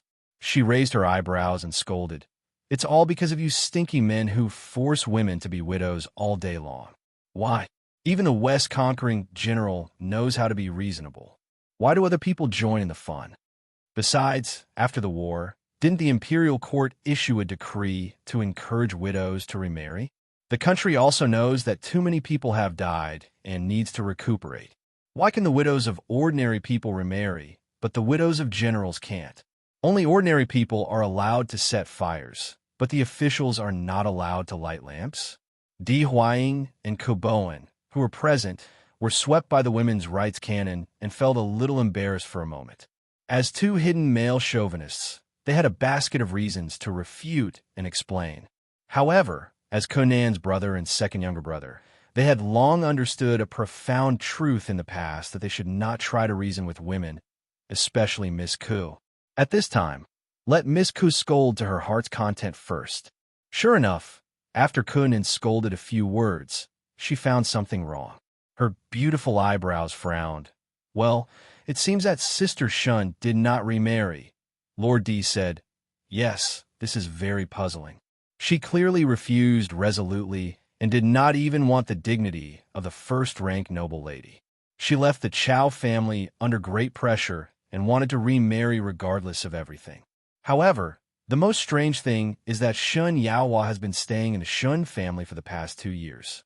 When she goes out occasionally, she wears white clothes and a light veil to cover her face. She dresses like a widow. This is really strange. Since she left under such great pressure and did not pursue a new happiness, what's the point of doing this?" Ku Nan frowned and said, "Did Sister Shun just want to fight for her dignity?" Di Huaying shook her head and said, I'm afraid only she knows the answer to this question. Kunin touched her chin with her white and tender hands. This action of thinking not only did not bring out a sense of maturity and seriousness, but also made her look more adorable. She whispered, something is wrong. Something is very wrong. There must be a reason for this abnormality. She has been staying in the Shun family and is almost like a widow. However, she is a widow. Isn't it good to stay in her husband's house? Why did she run back to her mother's house? Ku Bowen, who had been silent all this time, asked, Is Miss Shun a very beautiful woman? Kunan was shocked at first, but then she showed an extremely gratified expression and sighed. Brother, you have finally grown up. This is a little difficult, but it's okay as long as you are interested. Ku Bowen stretched out his hand and flicked his little sister's forehead with a little force. Kunan hugged her head and shouted, Brother D is watching. Don't be crazy all day. What's the matter? Junior brother is not an outsider. Kunan waved his hand. A mysterious smile appeared on his face. It's true. Big brother, you've been acting like an eminent monk who doesn't get close to women all these years. I've seen it with my own eyes, and I've been anxious. You either like men, or you have dangerous thoughts about me. No matter what the reason is, for our Ku family, it's bad news that we won't have any descendants. Ku Bowen pretended to hit her, but Kunan hid behind Di Huaying. The eldest brother of the Ku family saw this and shook his head. Little sister, you have to be serious. I'm just expressing my feelings. If she is an extremely beautiful woman who left her husband's house in a high-profile manner, it can be said that she has not been betrothed yet. In these 2 years, many people must have come to ask for her hand in marriage. Kunan nodded. Yes, Sister Shun is indeed a very beautiful person, just like a fairy. Ku Bowen said, but she still did not marry. She rejected all of them. She did not want to be a widow, but she rejected the marriage proposal. She has been staying at home all this time. Could it be that she is waiting for true fate? Kunan clicked her tongue and said, Big brother, are you really interested in Sister Shun? How can you say such mushy things? You don't think that Sister Shun has been waiting for you all this time, do you? Ku Bowen shook his head and said, falling in love with a person at first sight from a few words of description, this kind of thing, only little sister, you a little idiot who fantasizes all day long about marrying the right man, who loves him so much, would believe this kind of thing. Miss Shun does not want to be a widow, which means that she wants to marry again. However, she rejected the marriage proposal because she does not want to be appointed by her father. She wants to pursue love, but she stays at home all year round and does not go out to socialize. What does this mean? It means that there is a high possibility that she already has someone she likes. As he said this, he realized that Kunan was looking at him in surprise. Ku Bowen was a little uncomfortable. What's wrong? Before Kunan could say anything, Di Renja said, No, maybe there is another reason. Like what Brother Ka said, Miss Shun has been waiting at home all this time. Maybe the person she is waiting for is not her sweetheart. Ku Bowen heard this and said with a serious expression, What Brother D said makes sense, but the two iron-willed men looked at each other and seriously discussed the matter of a widow. This was originally an ambiguous and erotic topic, but when it came from the two of them, it was so serious that it made people feel a little uncomfortable. So, Kunan slapped both of them on the back of their heads. You two rough men who have never talked to more than 30 women in your lives. What are you talking about? The topic about Shun Yaohua stopped just like that. Instead of guessing and hypothesizing, it was better to ask the person involved directly. The carriage slowed down, and the coachman's voice came from outside. They were about to reach their destination, Shun residence. After getting off the carriage, Kunan and Di Renji used their professional habits to look at the Shun residence in front of them. The lion in front of the door, the red paint on the door, the gatekeeper, and even the freshness of the courtyard walls and the cleanliness of the streets in front of the residence. These small details were enough to reflect a lot of things. Senior Sister Ku and Junior Brother D looked at each other. The Shun family was trying to keep up appearances, but the situation in the residence was not good. Di Huaying smiled. Senior Sister, Junior Brother Song's arrangement is not without reason, right? Kunan snorted. Kunan was a little girl, and Kuboan was a silent man. It was obviously not easy for this pair to knock on the door of the Shun residence. After all, the Shun family's business was not doing well, and they were trying to keep up appearances. For a family that was once rich, trying to keep up appearances meant that they were twice as arrogant. Because they were weak inside, they had to put up a strong front. Di Huaying walked forward with a kind smile and knocked on the door of the Shun family. A moment later, the door opened a crack, and the doorman poked his head out. He saw a young man with a warm smile, decent clothes, and extraordinary bearing standing in front of him. He was startled at first and then asked, "May I know who this honored guest is?" Lord Di smiled and said, "The Supreme Court's Shaoqing, Di Huaying, is here to visit Master Shun." The doorman was shocked at first and then turned to look. Because of the height and angle, he did not see Conan at all. Instead, he saw the tall and sturdy Kuboan. One was friendly, the other was serious. One had a red face, the other had a white face. The doorman thought of something and his face turned pale. He quickly said, "Please wait for a moment. I will go and report to Master." After saying that, he quickly closed the door. Hurried footsteps sounded, and the three people outside the door could faintly hear the other party shouting, "Master, it's not good. The Supreme Court's people are here." Di Huaying did not know whether to laugh or cry. Kunin said from behind, "Junior Brother Song's arrangement is reasonable." The three people waited for a while, but no one came to open the door. For a moment, it was awkward. Di Huaying frowned and said, "The Shun family has declined to this extent? So rude." Kunan ridiculed. "Maybe the master of the Shun family did something wrong and knows that the Supreme Court's officials are here. In fear, he has already escaped from the back door." Di Huaying said helplessly, "The Supreme Court is not in charge of arresting people." Someone is here." They looked at the door, and a moment later, the door was open again. The three people were stunned. The one who opened the door was not the doorman, nor the master of the Shun family, but a young man with a youthful expression. The young man poked his head out and looked at Di Huaying. His expression was hesitant, but his face quickly became firm. He asked, "Are you the Supreme Court's official?" Di Huaying had a smooth personality and did not care about the prestige of an official. Hearing this, she said pleasantly, "That's me. Little brother, who are you?" The young man replied, "My name is Shun Lai.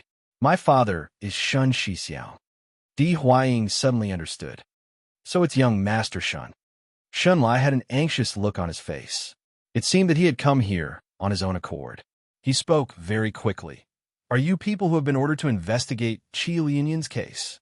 Di Huaying was stunned for a moment, then nodded and said yes. Shun Lai's face lit up. "I heard from my sister that there is an old acquaintance of hers in charge of the investigation. It's a sister named Kunan. Do you know her?" Kunan poked her head out from behind Di Huaying. "That's me." Shun Lai was shocked. Then his eyes widened and his face turned red. He was still too young. Seeing a girl like Kunan made his heart beat faster. Then he felt that something was wrong. "Wait, you..." Kunan raised her eyebrows. "What about me?" Shun Lai seemed to realize something, and the anxiety returned to his face. He stomped his feet and said, "This is an urgent matter. Don't joke around. No matter who you are, if you know Kunan, please send her a message. I have no other choice. Please ask her to think of a way to help my sister." Kunan's expression changed. "What happened to Sister Shun?" Shun Lai looked indignant and said in a low voice, "It's all because of my father." Before he could finish, a shout came from behind the door. "Little bastard, what are you doing?" In the Copper Sparrow Pavilion, Song Huifu and Bao Shiren saw Sun Lang.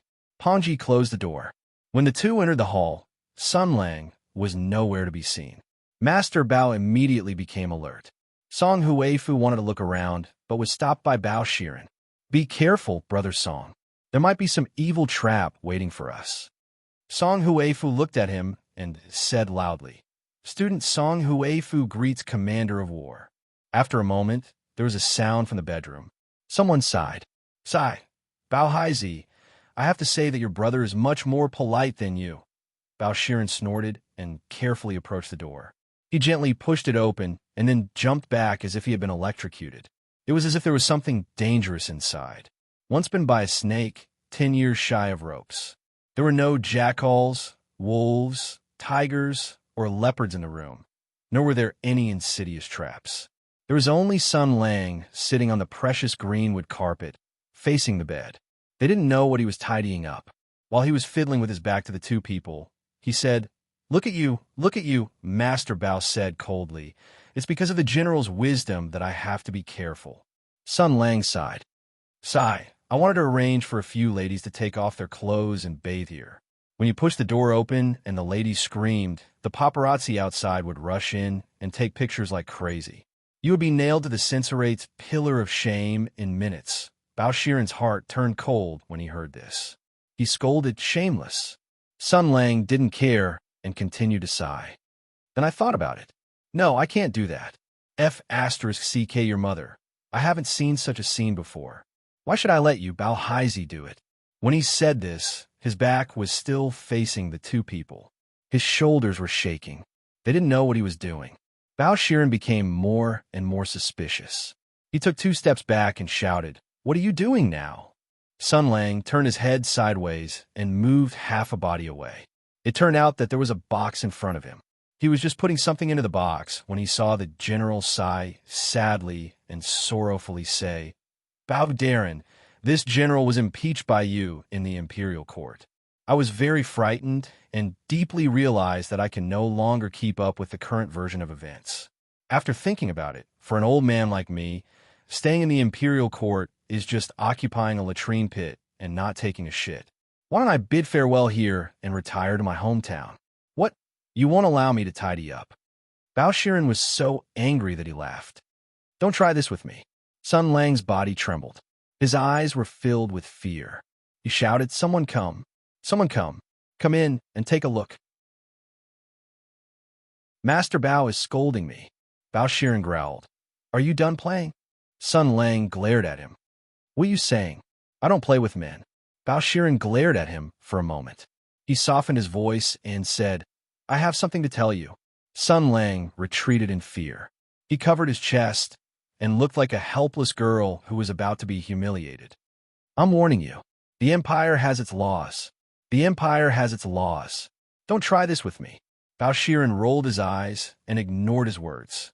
His Majesty has already ordered me to investigate the Copper Sparrow Terrace in Qilianyan. I came to find you because I want to talk to you openly. Sun Lang immediately sat up, looked up at the two of them, and raised his hand. Like a good child who was eager to speak and perform, he said in a childish voice, reporting to teacher Bao, the Emperor opened a brothel. The Emperor colluded with the extraterrestrial demons.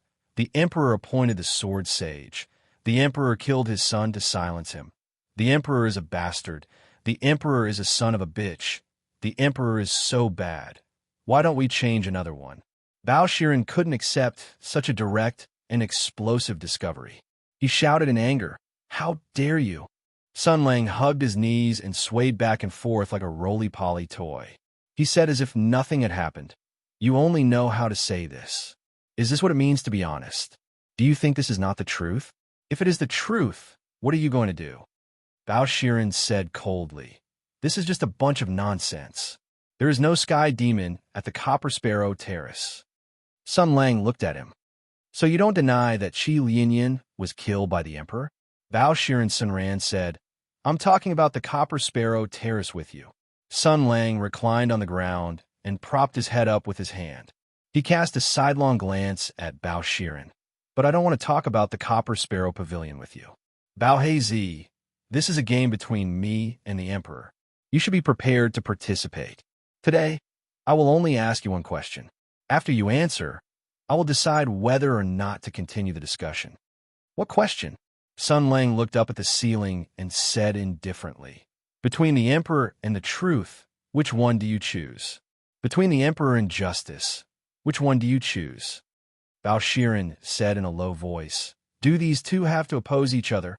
Sun Lang didn't seem to move, but his reclining figure straightened up.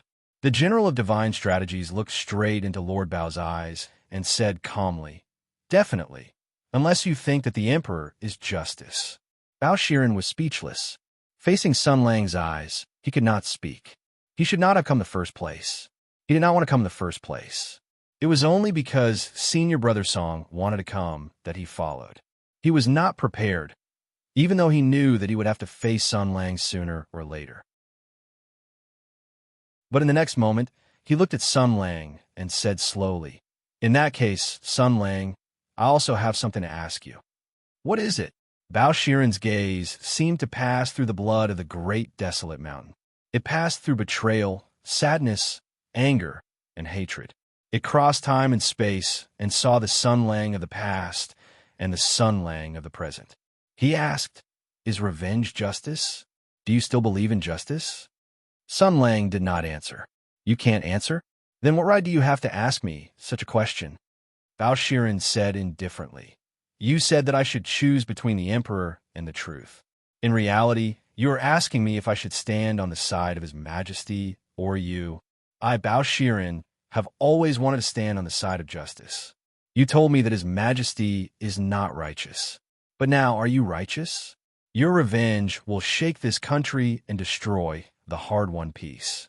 This peace was bought with the lives of countless soldiers on the battlefield. Tell me, have you ever thought of this?" Sun Lang looked at him coldly. "I'm only asking you if you have thought of this. I only want to ask you if you care about these things now. I only want to ask you if you think that revenge is everything." "So," Bao Shiren sighed, "say something." Chapter 953. Bao Shiren fearlessly looked into Sun Lang's eyes. Even in the face of such a powerful enemy, his will had never wavered.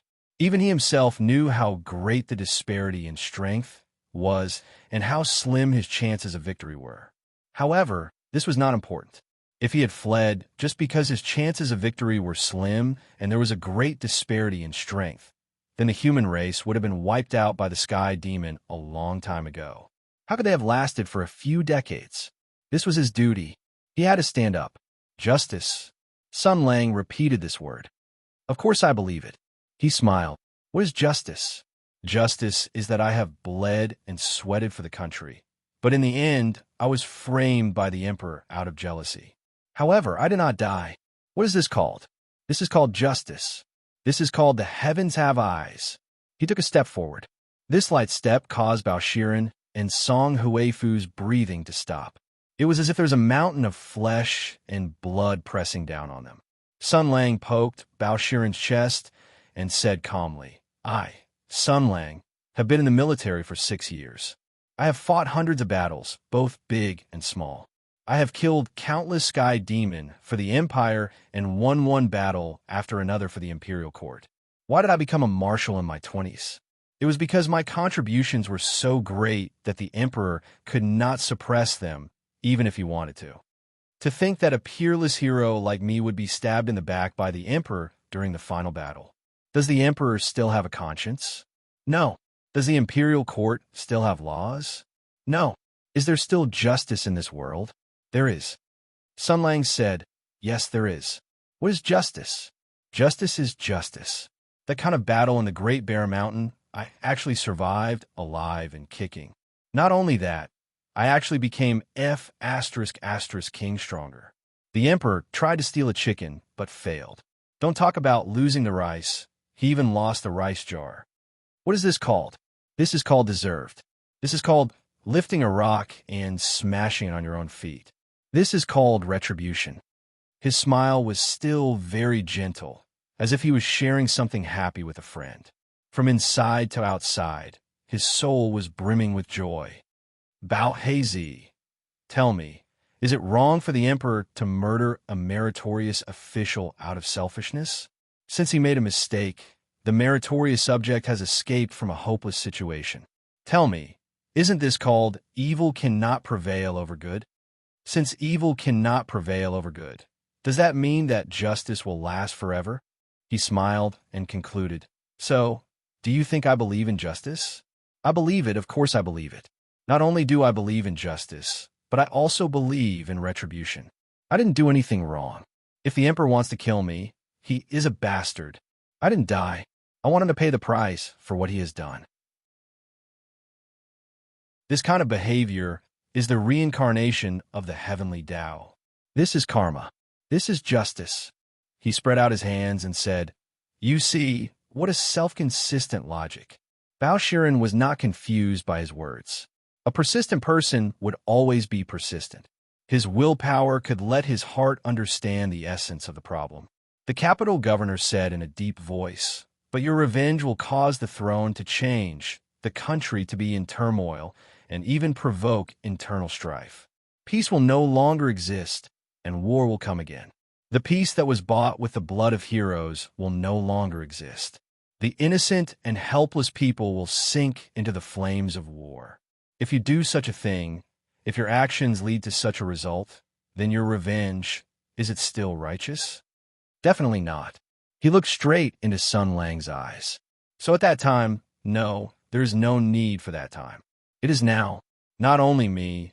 Once your actions trample on justice and hurt more innocent people, at that time, there will be an endless stream of people standing up, just like you now. They will stop you in the name of justice, as righteous as your revenge.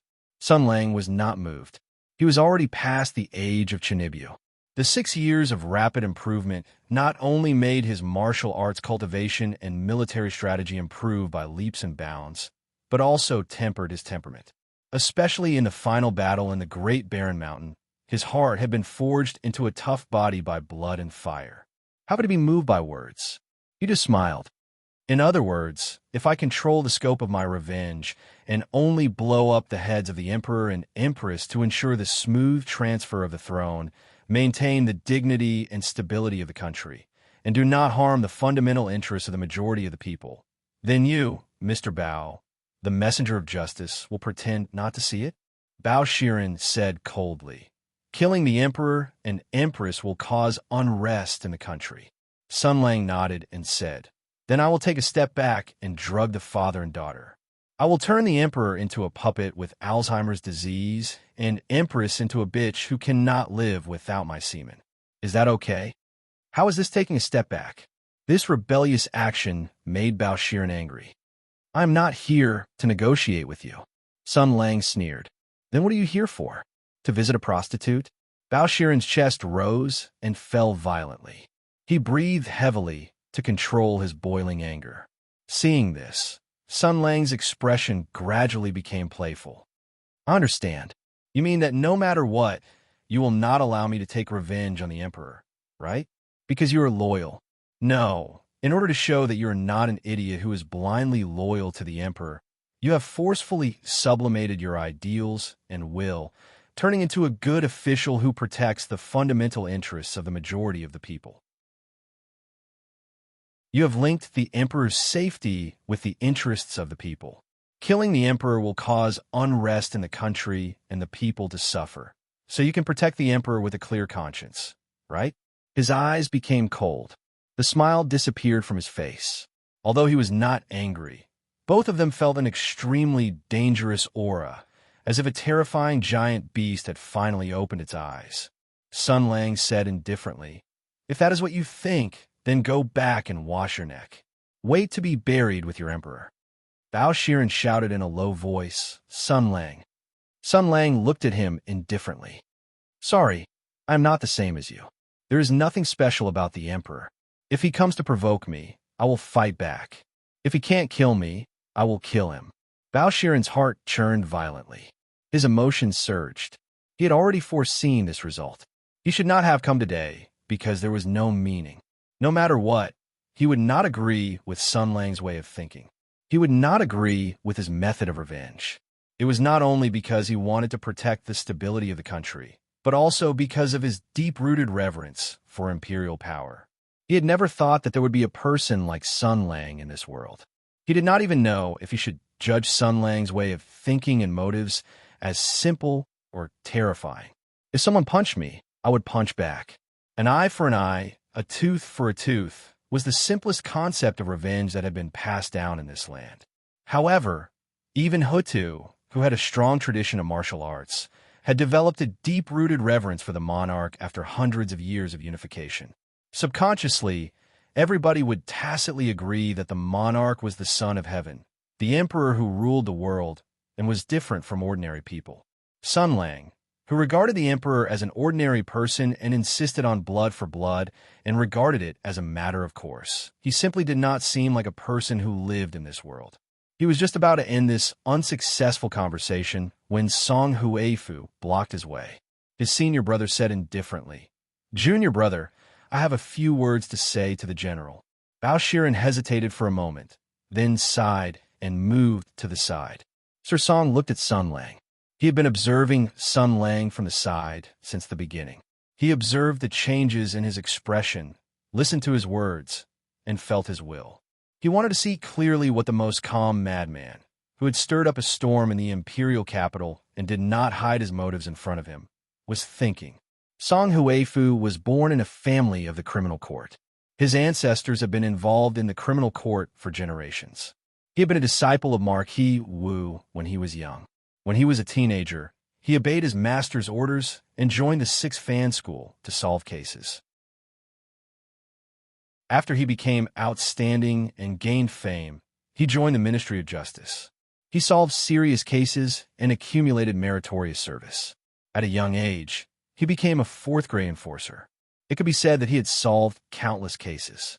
He had seen all kinds of people in his more than 10 years of official career, but the Shinsei general in front of him was the most unique one. He had thought that the other party was a famous general who was proud and arrogant, but who knew that the other party was just a lively young man who did things without any restrictions. He had thought that the other party was a shrewd and intelligent man who calculated everything. However, the other party did not hide his motives at all and spoke of his intention to take revenge on the emperor.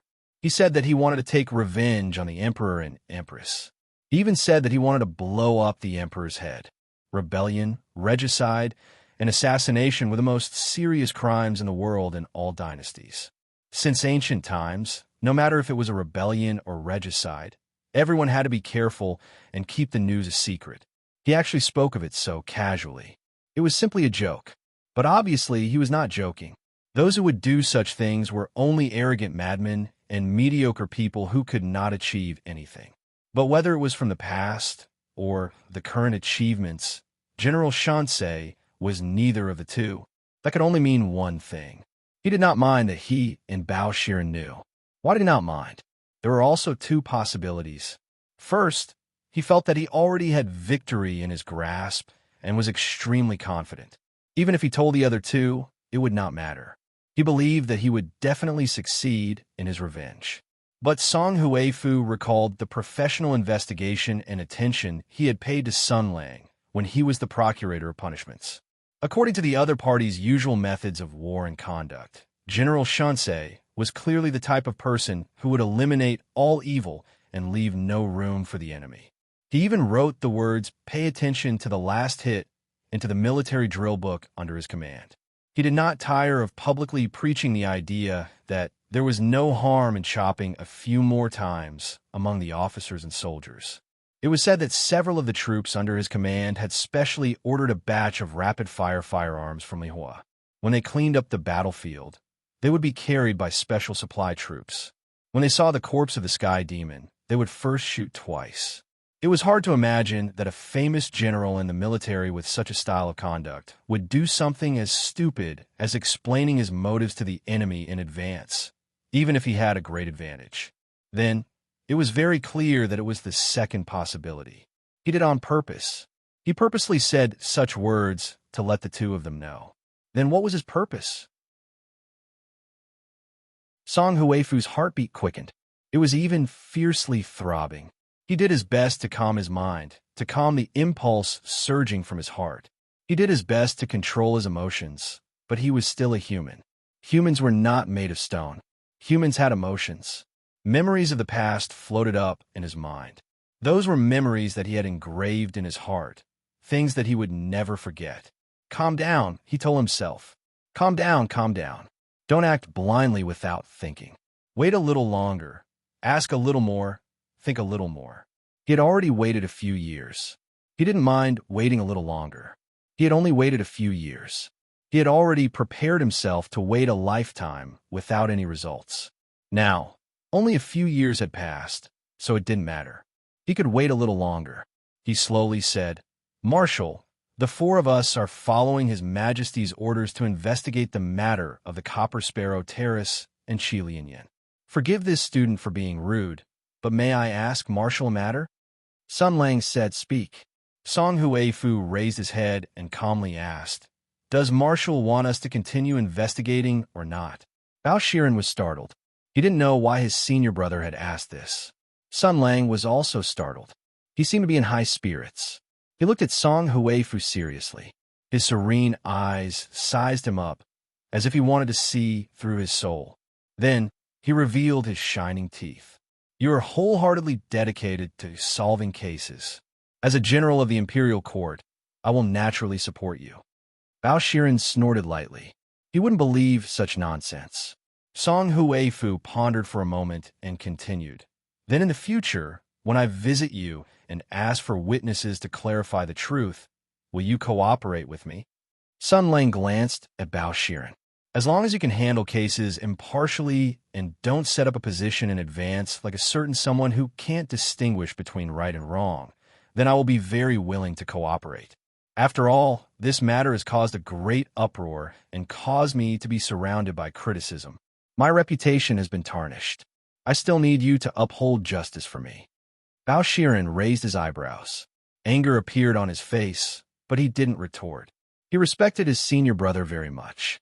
Song Huifu was silent for a while. This time it was longer. Sun Lang was also waiting. After a while, he raised his head again.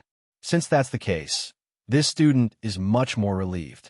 The general is loyal to the country, righteous, and awe-inspiring. I think little junior brother has misunderstood you. Official Bao couldn't hold himself back anymore.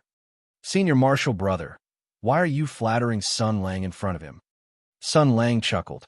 I didn't expect someone like Bao Haizi to have such a sensible senior brother. Not bad, not bad. We can get to know each other better in the future.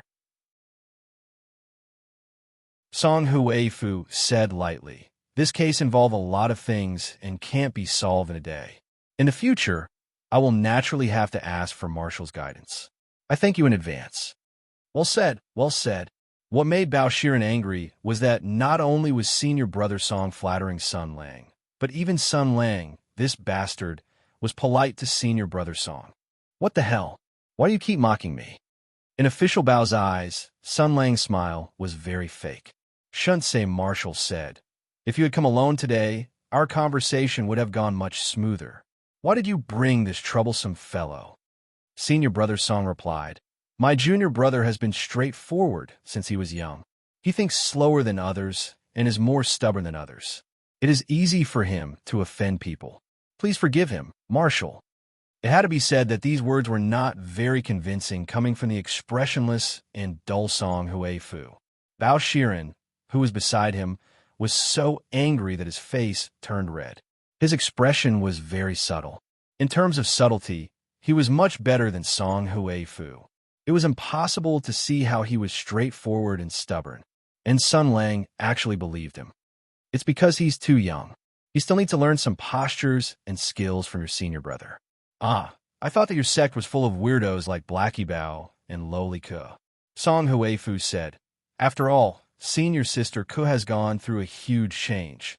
She has been running around for the past few years without any results. Her mood has been on a roller coaster of ups and downs, and she has become extreme and unpredictable. This is human nature. If I have been rude in any way, please forgive me. Even so, my senior brother D is 10 times more intelligent and talented than me. He is also able to see through people's hearts and experience the ways of the world. Sun Lang nodded. Song Huifu thought for a while and bowed. Since you are so righteous, I did not come here in vain. Since that is the case, we will part ways here. We will visit another day to learn from you. Sun Lang looked at Bao Shiren deliberately. Have you thought about how to investigate? Song Huifu said, sometimes it is useless to think too much. Before we understand, we should investigate thoroughly and grasp the truth in our hands. Sun Lang nodded and asked again, we will leave now. Do you want to stay for a meal? You, not you. Bao Shiren was too lazy to even be angry. Official Song shook his head and said, thank you for your kindness.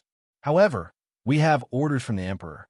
Before this case is closed, to avoid suspicion, we have to keep a distance from you. Sun Lang nodded understandingly. I understand. You are so considerate. Look at Bao Haizi.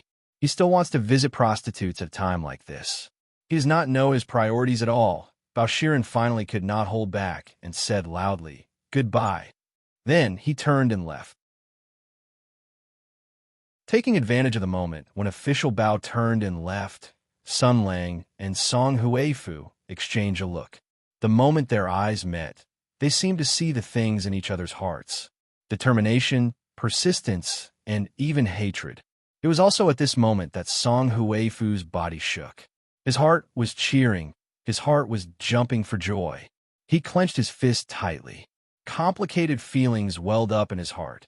However, he did not say much. He only bowed slightly and turned to leave. In fact, there was nothing much to say. In fact, there was no need to say much. What he wanted to say had already been said. Since it was the first time they met, he only needed to confirm this point. He already had a preliminary understanding of Sun Lang's strength, Sun Lang's motivation, and will to carry out his mission to the end, and Sun Lang's ability. The road ahead was still very long. However, he had to continue walking. He had to be able to continue walking. After exiting the door, under the gazes of the Luan Feng and Ming Tower's various floors, the two of them left one after another. Bao Shiren seemed to have thought of something. He turned and said, "Senior brother, were you afraid that Sun Lang and I would get into a big fight, so you came out to smooth things over?" Song Huifu smiled faintly. "You can say that." Bao Shiren widened his eyes. He thought that his eyes were playing tricks on him. After a moment, he blinked his eyes hard. Senior brother Song had already returned to his expressionless and wooden appearance. It was as if everything that happened just now was just an illusion. He asked in an uncertain tone, "Senior brother, did you smile just now?" Lord Song was startled at first. Then he slowly nodded. "I think so." Lord Bao was still very surprised. It was as if he had seen an iron tree blossom or a rock nod its head. He said in disbelief, "Senior brother, you smiled?" "I can't remember the last time you smiled." Song Huifu said faintly. "Then you have to remember clearly this time." Did he smile? Perhaps. It was probably because he was in a very good mood. He saw hope and saw the result that he had been waiting for. Therefore, he felt happy and sad at the same time. At first, he thought that he would not be able to see the result, even if he waited for a lifetime. However, after waiting for a few years, it actually happened. It seemed that he had really gained a lot. Therefore, he thought of that person in his heart. It was a very ordinary night, a very ordinary meeting, and a very ordinary conversation. That kind of memory was engraved in his heart. Even though several years had passed, that person's voice and smile still appeared clearly in his heart. Everything that had happened in the past was like yesterday. Lord Song, there's a saying that death is the most difficult thing in the world. You have to give up this beautiful world and stick your neck out to go to the Yellow Springs alone. From then on, you will never be able to leave this world. You will never be able to forget it. You will never be able to see the light of day and night. You will never be able to see the light of day and night. You will never be able to see the light of day and night. Of course, the former is easy and the latter is difficult. Since that is the case, I will take the easy way out. It is hard to treat Lord Song well.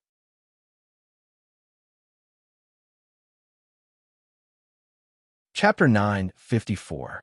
Song Huifu and Bao Shiren had just left the Copper Sparrow Terrace and were about to leave when they suddenly saw a carriage coming out from the end of the street and speeding towards them. Bao Shiren recognized that it was the capital governor's carriage. "Is it eldest senior sister?" The two looked at each other and then went to meet her. The carriage stopped not far away and the side door was violently pushed open. Kunin jumped out. The little Loli's face was full of anger and looked very unhappy. Bao Shiren said in surprise, "Eldest senior sister, why are you here?" Kunin looked at the Copper Sparrow Terrace and showed a conflicted and angry expression. She was like a starving person who had found a piece of feces-flavored chocolate. After a moment, she said coldly, "I'm here to find Sun Lang." Bao Shiren was very puzzled. He knew that eldest senior sister had suffered a great loss at the hands of Sun Lang. Based on her self-esteem and temper, the Copper Sparrow Terrace was probably the place she would not want to set foot in. Why was she here again today? So he asked what happened. Did she discover something in the Shun family? Di Huaying and Ku Bowen also got out of the carriage and met the two's questioning gazes. Di Huaying shook her head. Everyone knew about eldest senior sister's temper. Once she had made up her mind, no one could change her mind. The little lowly with a fluttering dress and a cute little face walked angrily towards the gate of the Copper Sparrow Terrace. Before she got close, she shouted, "I want to see Sun Lang. You go and tell him something. An old friend of Tian Yuan is in trouble. Is he going to save or not?" Fortunately, Kunan did not let anger get to her head. She still shouted very standard words during the negotiation. Otherwise, with her posture and attitude, she might not even be able to get past the deputy at the gate. The soldiers guarding the gate looked at her coldly. Other than raising their weapons to indicate that she should keep her distance, they still sent someone to report to the general. Taking advantage of this gap, Song Huifu came to Di Huaying's side and asked as if nothing had happened, "What's wrong?" Di Huaying said, "The master of the Shun family pushed Miss Shen Yaohua too hard." In the Copper Sparrow Pavilion, Sun Lang was also stunned when he heard the news. An old friend was in trouble? Old friend? He had a lot of old friends. General Shansei thought for a moment and then frowned. Although there were many old friends, Kunan rarely contacted people. There were 4 of the 4 famous hunters, but only Bao Shiren and Song Huifu came here. Di Huaying and Ku were nowhere to be found. If they had split up, Song Bao and Song Huifu would come to inquire about the Copper Sparrow Pavilion, while Kudi and Song Huifu would definitely be working on the Qilian case. Therefore, there was probably only one old friend of Tian Yuan who needed help.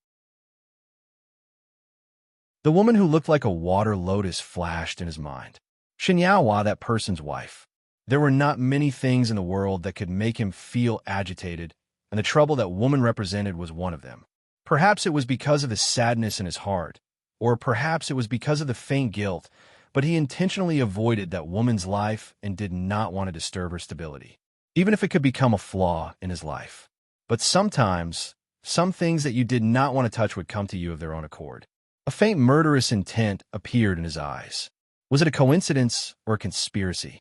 Pongji leaned against the door and suddenly said, "If you are really worried, you can take her to your side."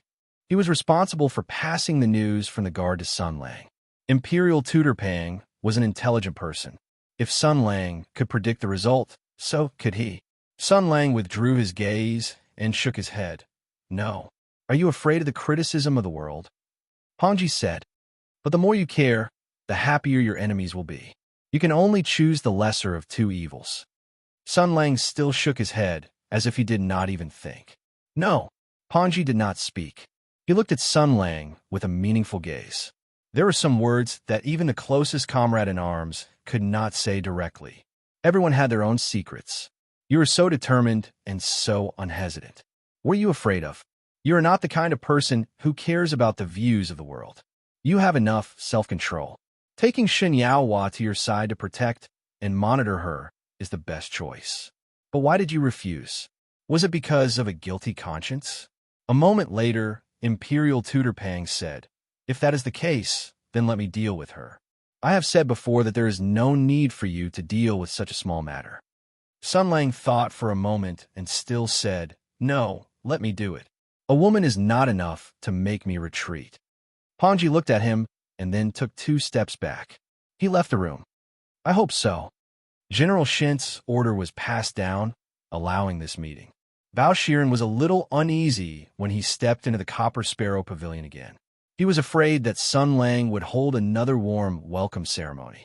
He was also afraid that Sun Lang would tell senior sister Ku and senior brother Di about what had happened before. He was sure that Sun Lang would do such a thing. After all, he was the kind of bastard who loved to see others make a fool of themselves.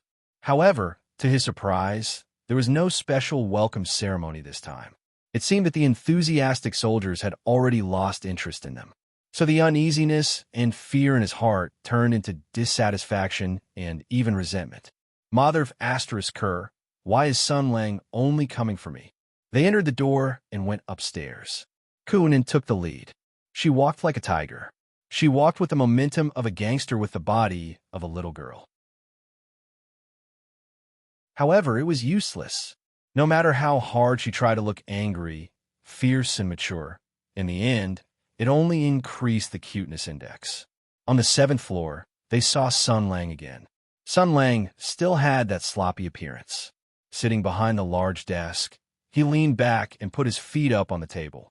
His spirit and appearance formed an extreme contrast and conflict with a room full of names, paintings, swords, and sabers, deeply reflecting what kind of temperament ignorant and incompetent was. He looked at Kunan and smiled like a brothel keeper. He licked the little girl's body with a very professional look and then said in a strange tone, "Hey, little girl, you've thought it through." "Bah," Kunan Sunran said. "If I could, I would rather never come here." Sun Lang's right hand was in the shape of a loudspeaker.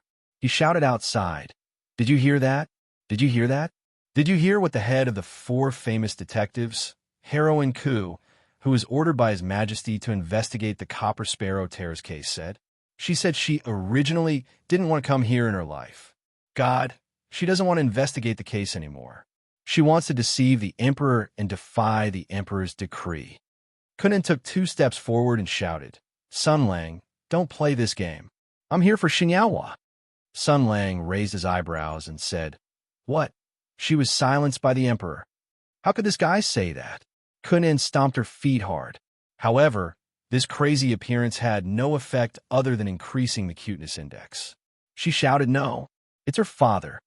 Sun Lang was shocked and said, "Damn, it was her father who did it. Let me finish." Kunan slammed the table hard. Sister Shun is being beaten and scolded by her father all day. Sun Lang rolled his eyes. "Is there something wrong with your head?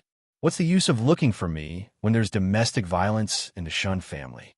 Your junior Bao is the mayor of the capital. Your junior Song was once the head of the discipline inspection team of the Supreme Procuratorate. Your junior D was a member of the Judicial Committee of the Supreme People's Court, and you were once the head of the Major Crimes Investigation Unit of the capital's Public Security Bureau. Whether it's calling for public criticism, reporting to the authorities, or writing impeachment letters, you guys have 100 ways to kill her father. Why are you looking for me?" Kunan said angrily. "You're the most useful. If not, why would I be here?" Sun Lang snorted. "Little comrade, your thinking is very dangerous. As the saying goes, if the Emperor breaks the law, he will be punished the same as the commoners. Although your righteous junior Bao doesn't seem to agree with this idea, let's understand the meaning. This sentence means that everyone is equal before the law." Bao Shiren was very angry at Sun Lang's way of shooting him at any time. Of course, Sun Lang didn't care about him. As a military leader, he imparted the spirit of equality to these young and impetuous comrades. So let's analyze. What's going on with the domestic violence in the Shun family? It's the head of the Shun family who beat and scolded his daughter. We all know that this is wrong. This is not allowed. This is domestic violence. Although the Shun family is a prestigious family, it doesn't mean that they are free from the law, right? So, when you find out about this matter, you should report it to the Public Security Bureau immediately. Due to the terrible and backward system of the empire, the Public Security Bureau doesn't exist. The decision-making power of law enforcement is in the hands of the local chief executive. So, you should report this matter to Lord Bao. He is famous in the capital and is known for his unyielding might. Let him build up his reputation. After he finished speaking, he said pleasantly, "Why aren't you getting out of here?" Kunan was very dissatisfied. She felt that Sun Lang was just finding an excuse to shirk responsibility. It's difficult for an upright official to judge a family dispute. The head of the Shun family disciplining his daughter is his right as a father. Unless someone dies or is seriously injured, even the capital magistrate has no right to interfere or ask about it. Sun Lang sighed. Yes, what an advanced and superior feudal ideology. I really want the teachers and supporters of the female morality class to come here and experience this advanced civilization for themselves. He sighed and said a few inexplicable words. Then he looked at Kunan. In other words, as a former celebrity policewoman and a feminist, you also agree with this practice? Kunan's expression froze. Then she gritted her teeth and said, "Of course, I don't agree. But what can I do if I don't agree? In the eyes of the world, it's natural for a father to discipline his daughter. Sister Shun has already returned to her family.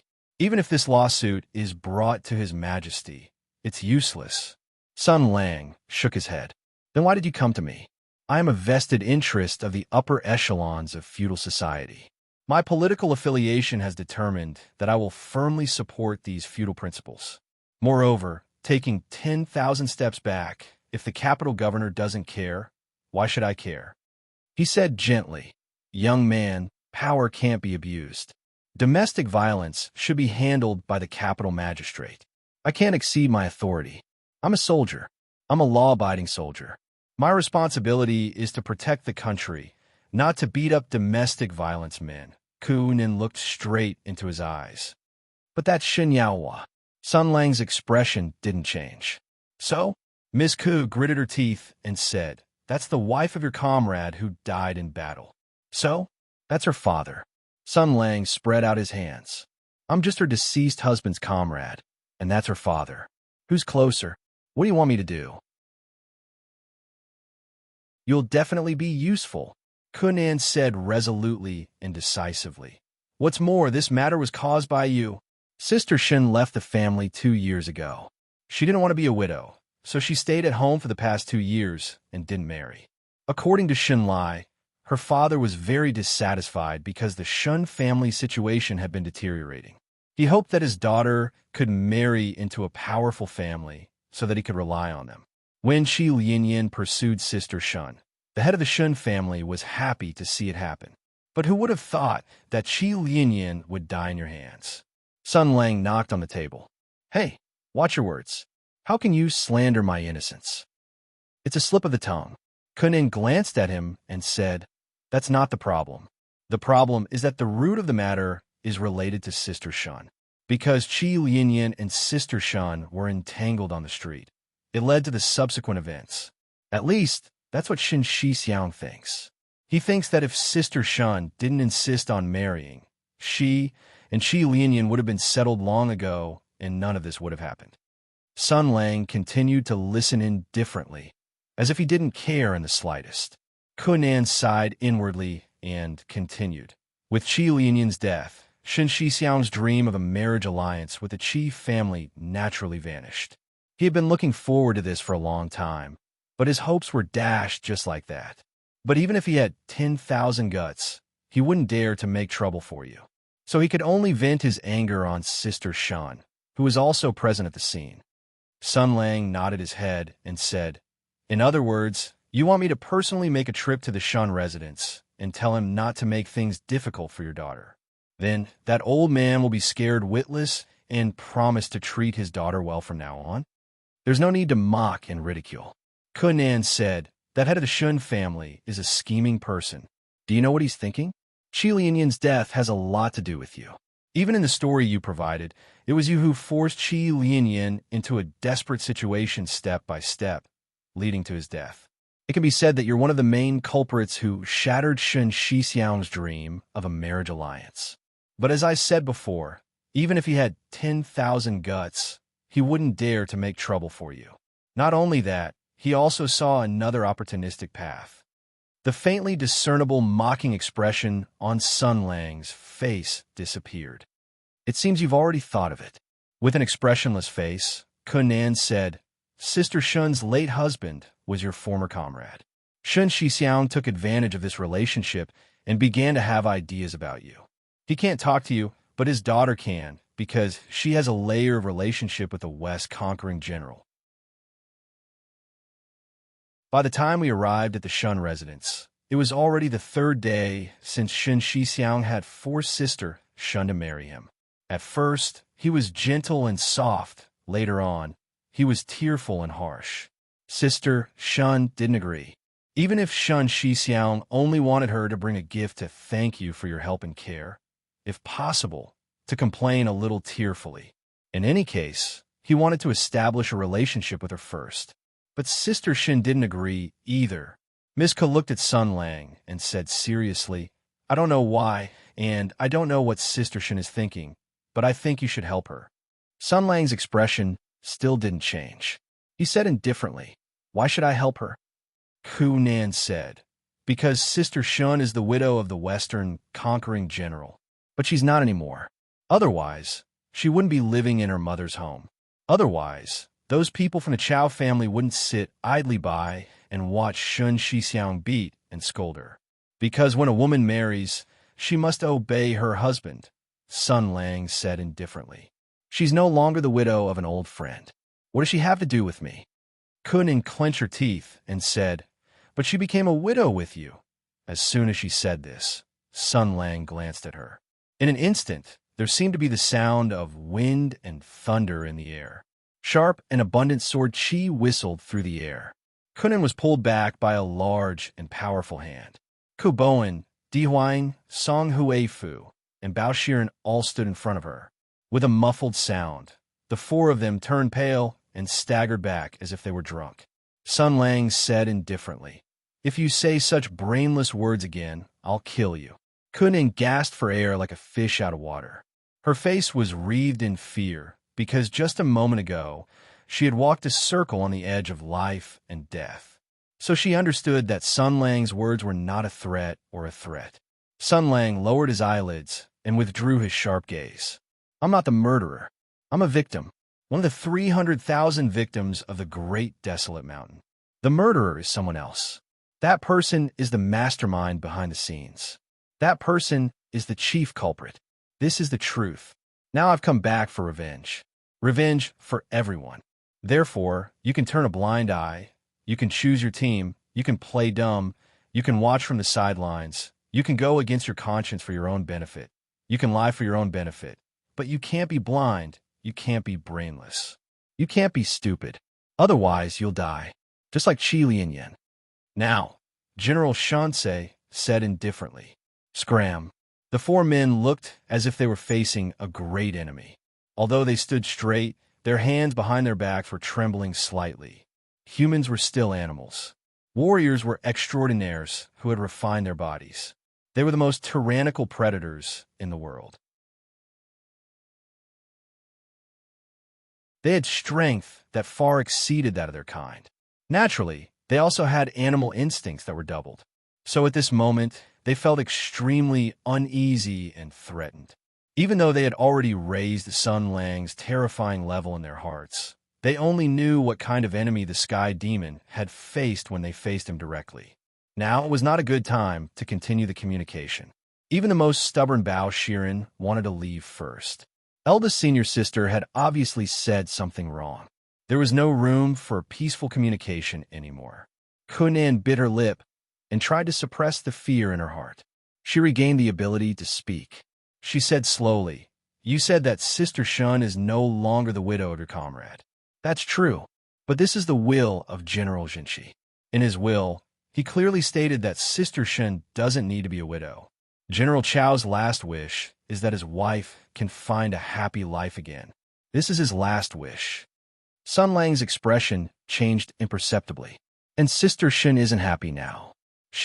General Shansei interrupted her. If I interfere in this matter, she will be even more unhappy. You also said that she would rather endure her father's scolding and beating than see me again. If that's the case, why should I disturb her? At this point, Sun Lang's expression changed slightly. He raised his head and looked at the 5 people present. His gaze swept over each of their faces. Bao Shiren was the most familiar with him. After seeing the change in Sun Lang's eyes, his heart skipped a beat. Sure enough, Sun Lang muttered. I have a bold idea. Kunan asked, What? Sun Lang looked at the 5 people present. First, you just said something wrong and offended me. Second, you found a problem and can't solve it, so you came to me for help. Third, my fist is bigger. I can sink you into a cesspool or drop you on a flagpole at any time. Kunan said directly, Just say it. Sun Lang nodded slowly. What I mean is, since you're here, you can't stay out of it. I don't want to interfere in this matter, but I can provide ideas and methods. As for the specifics, I'll leave it to you to carry out. As soon as he finished speaking, there was a flash of light. The power of the holy sword condensed into a brilliance in the void. The golden liquid took shape above Sun Lang's head and turned into a huge exclamation mark. General Shansei showed the kind smile of a quest NPC.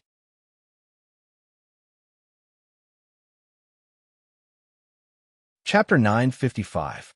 Looking at the golden exclamation mark that slowly rose above General Shin's head, Conan's expression changed. What is this? Sun Lang showed a kind expression, like an NPC guiding a newbie. He used a simple tone to tell her something that every player knew. This is called an important mission mark.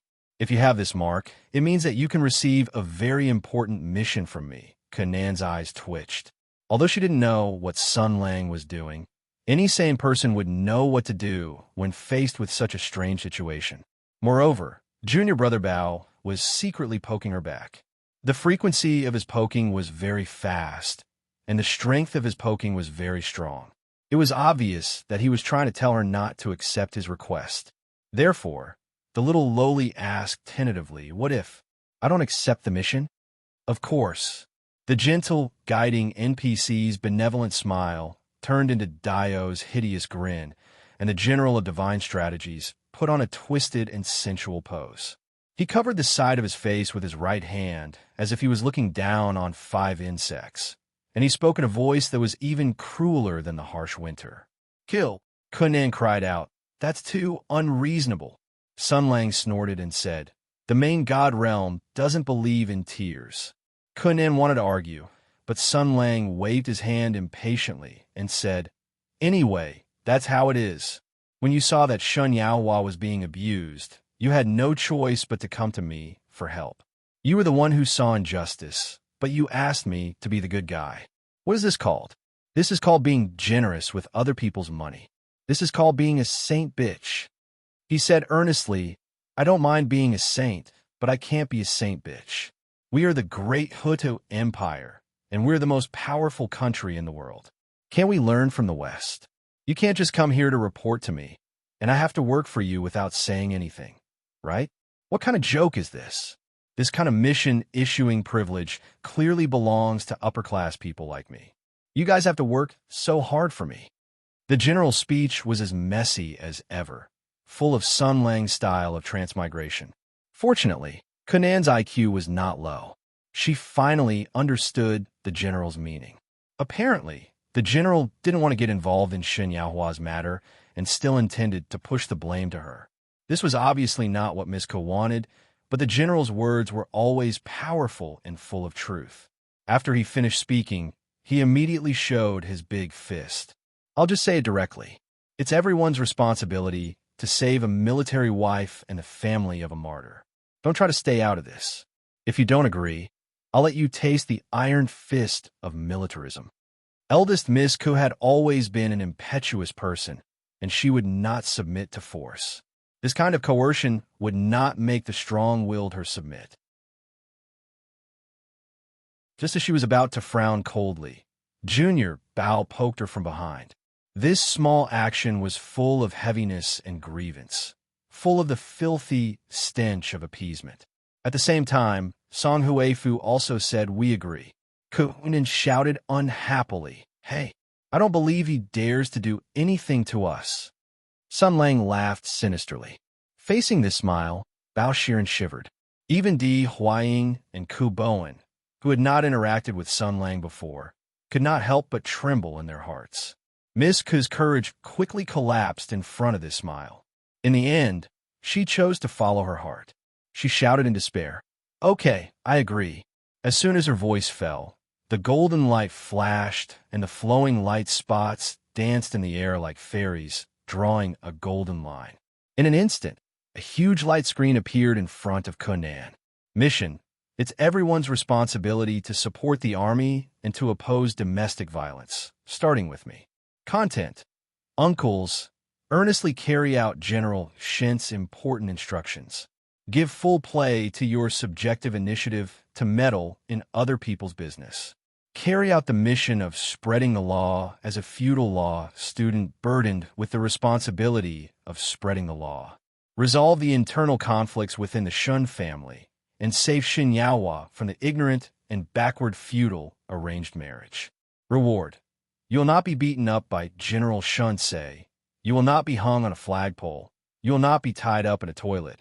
And you will not be dragged neatly in front of the gate of heaven influence as an important witness for General Shinsei.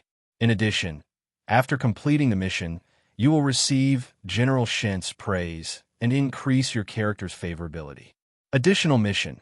Teach the head of the Shun family, Shun Shixiang, an unforgettable and painful lesson.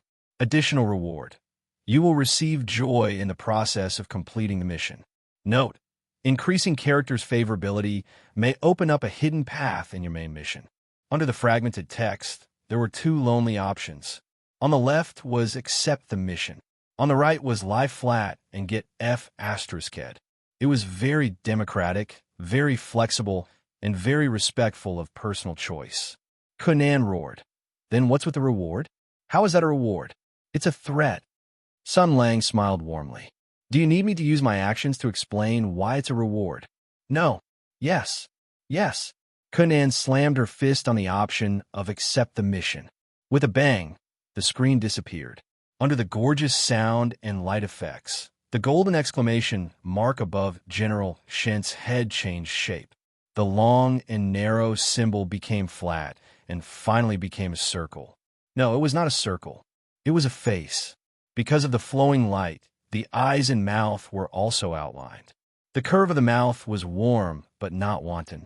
The blushing cheeks were filled with kindness and gentleness. The squinted eyes were slanted to the right, filled with innocence. The raised eyebrows were free and unrestrained. This was the mark that brought joy to countless people. This was the smile that countless people wanted to protect. Conan's expression was subtle. What is this? Sun Lang's expression was solemn. This is the mark that indicates that the mission has been accepted and is in progress. The little lowly squinted and said, From this smiling face, I can sense a deep malice from you. Sun Lang stood up. You're thinking too much. How can that be? Although it's not convenient for me to help you directly, I can guide you in the following operation. I care and love you so much. How can I have any malice? Conan immediately said, There's no need. Please tell us what to do. I don't feel at ease with you following us. Sun Lang actually nodded very quickly. All right, but at this moment, Bao Shiren said, Senior sister, let him follow us. Conan frowned and turned around. Junior brother Bao said helplessly, If you don't let him follow us, he will secretly follow us. With his martial arts, none of us will be able to detect him. Moreover, he will definitely secretly cause trouble and embarrass us. So, in comparison, it's better to let him follow us in the open. A wise choice, Sun Lang said with a smile. Lord Bao is very experienced. Thus, the group expanded to 6 people. Fortunately, the capital government's bus was big enough. After leaving the coachman to wait at the Copper Sparrow Terrace, Kaboan drove the bus. The other 5 squeezed in the carriage. Kunan was also a little lowly, so her body size was almost negligible. Thus, she could still sit stably. However, the atmosphere in the bus was not good, especially Kunan and Bao Shiren.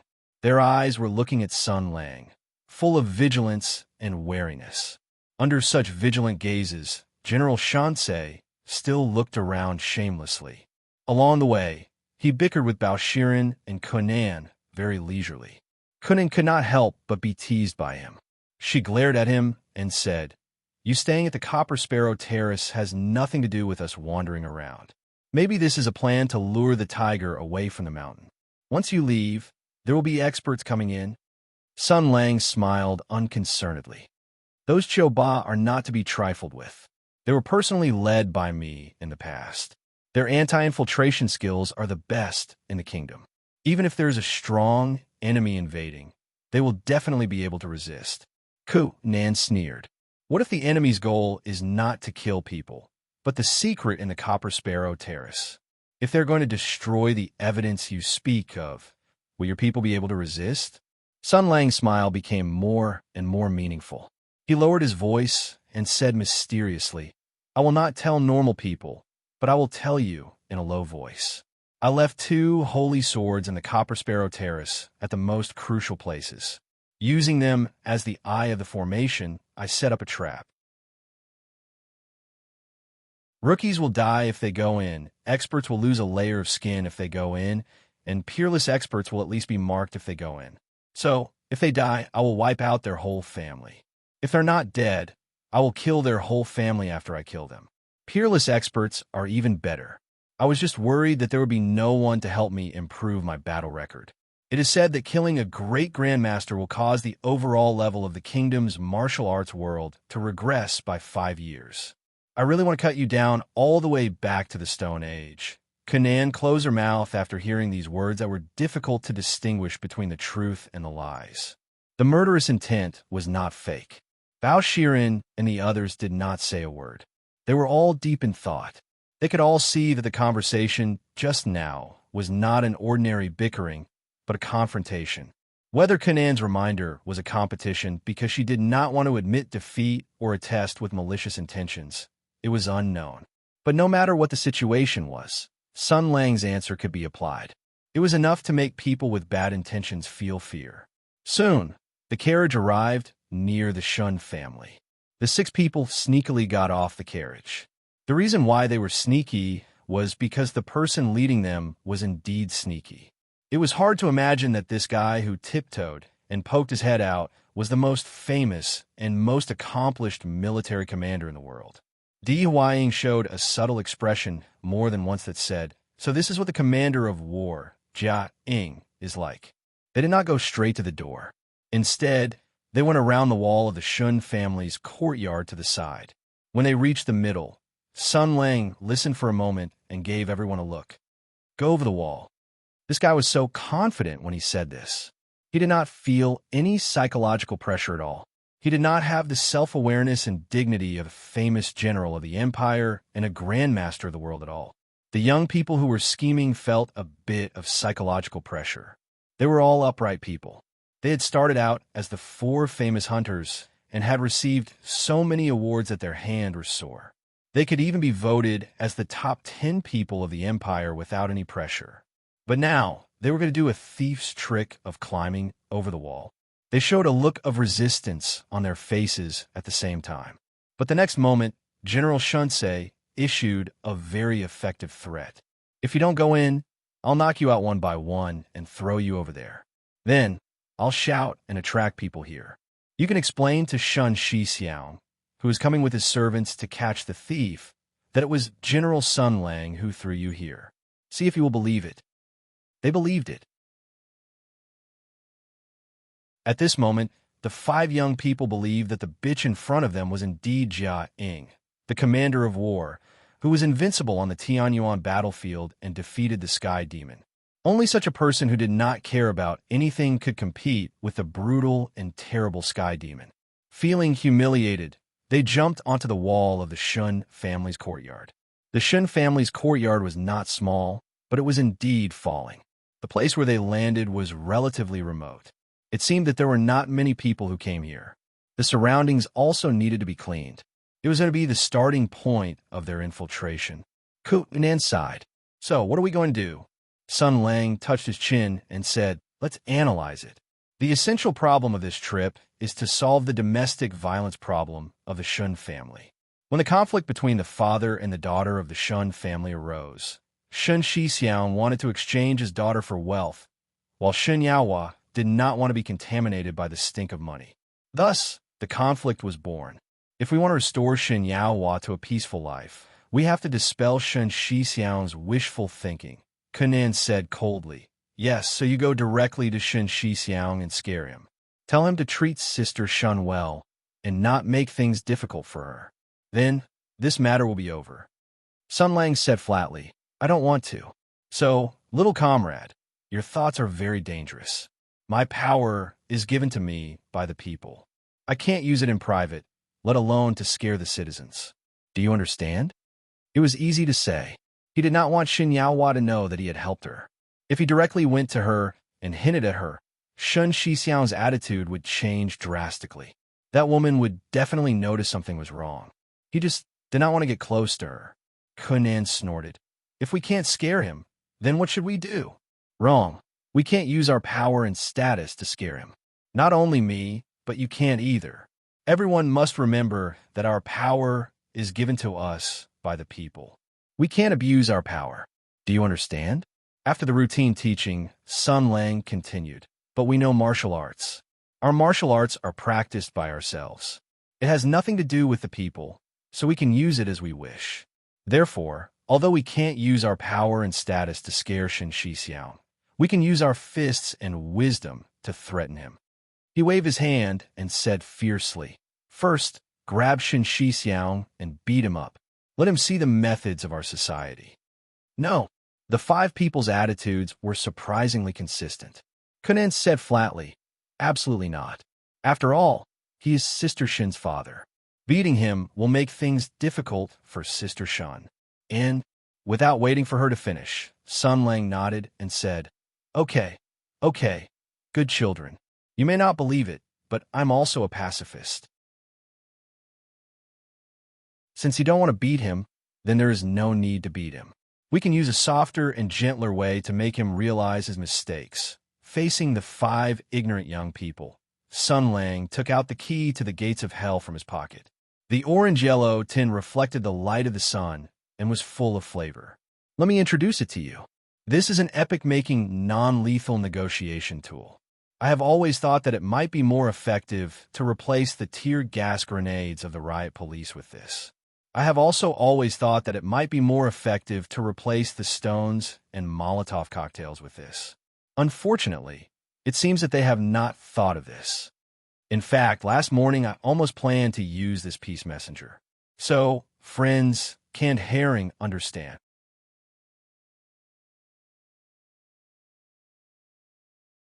Chapter 956. Shen Shixiang's expression was very gloomy. The one kneeling before him was his only son. Although he was kneeling on the ground, the little bastard had no intention of reflecting on his actions. Instead, he stubbornly raised his head, his eyes burning with an unquenchable flame of anger. This was the privilege of the young, naive and hot-blooded, believing that there was nothing in the world that could not be overcome, that there was nothing that could not be done. Shen Shixiang had once been young, impulsive, and uncompromising. Family background, responsibility, and reality would eventually weigh down on his shoulders, allowing him to rapidly grow up. But this brat, this rebellious son, had yet to grow up. He was still young and had yet to experience true setbacks. He had yet to realize true powerlessness. He did not know that there was a limit to a person's talent.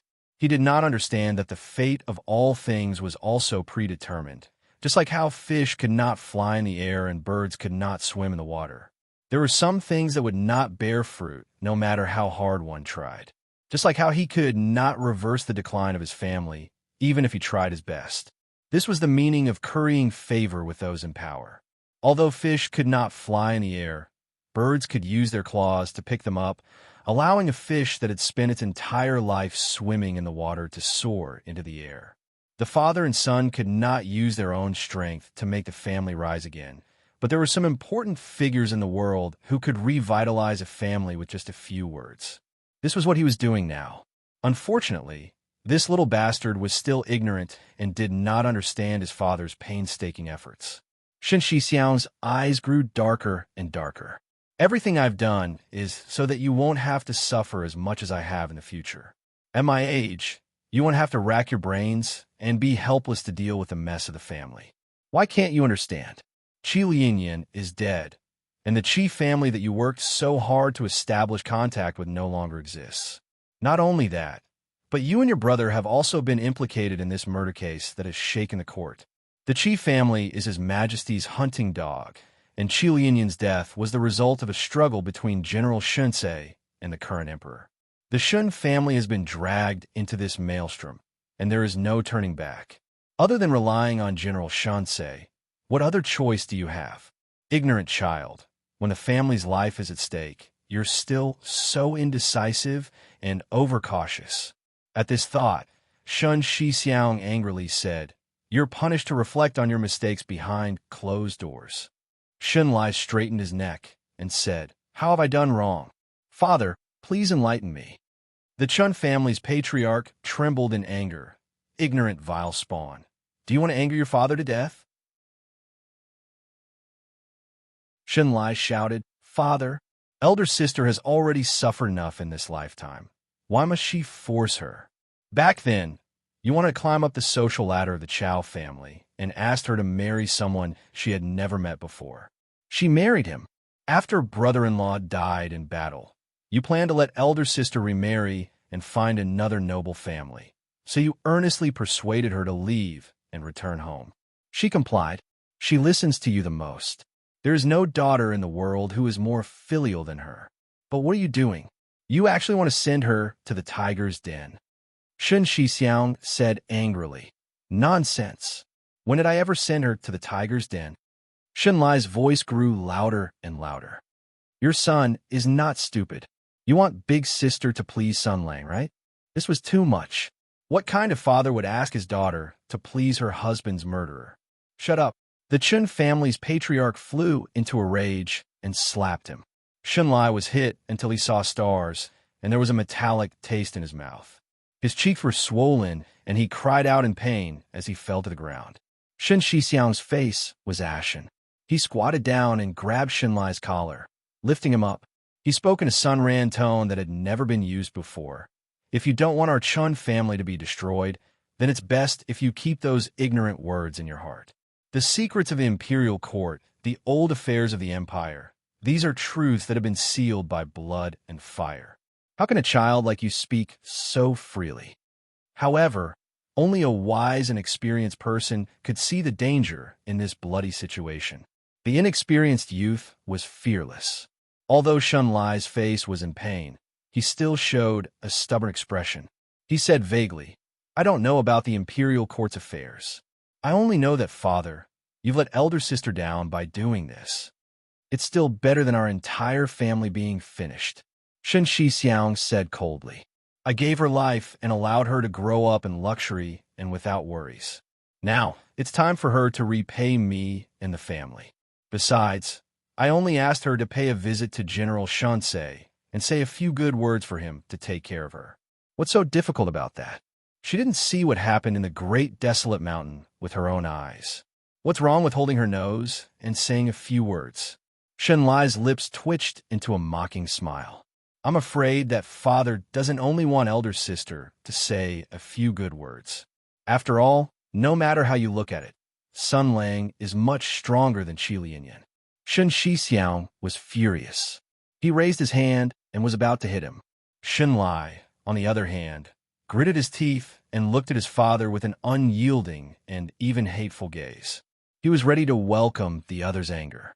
Looking at his son's young face and unfamiliar eyes, Shun Shixiang's chest tightened.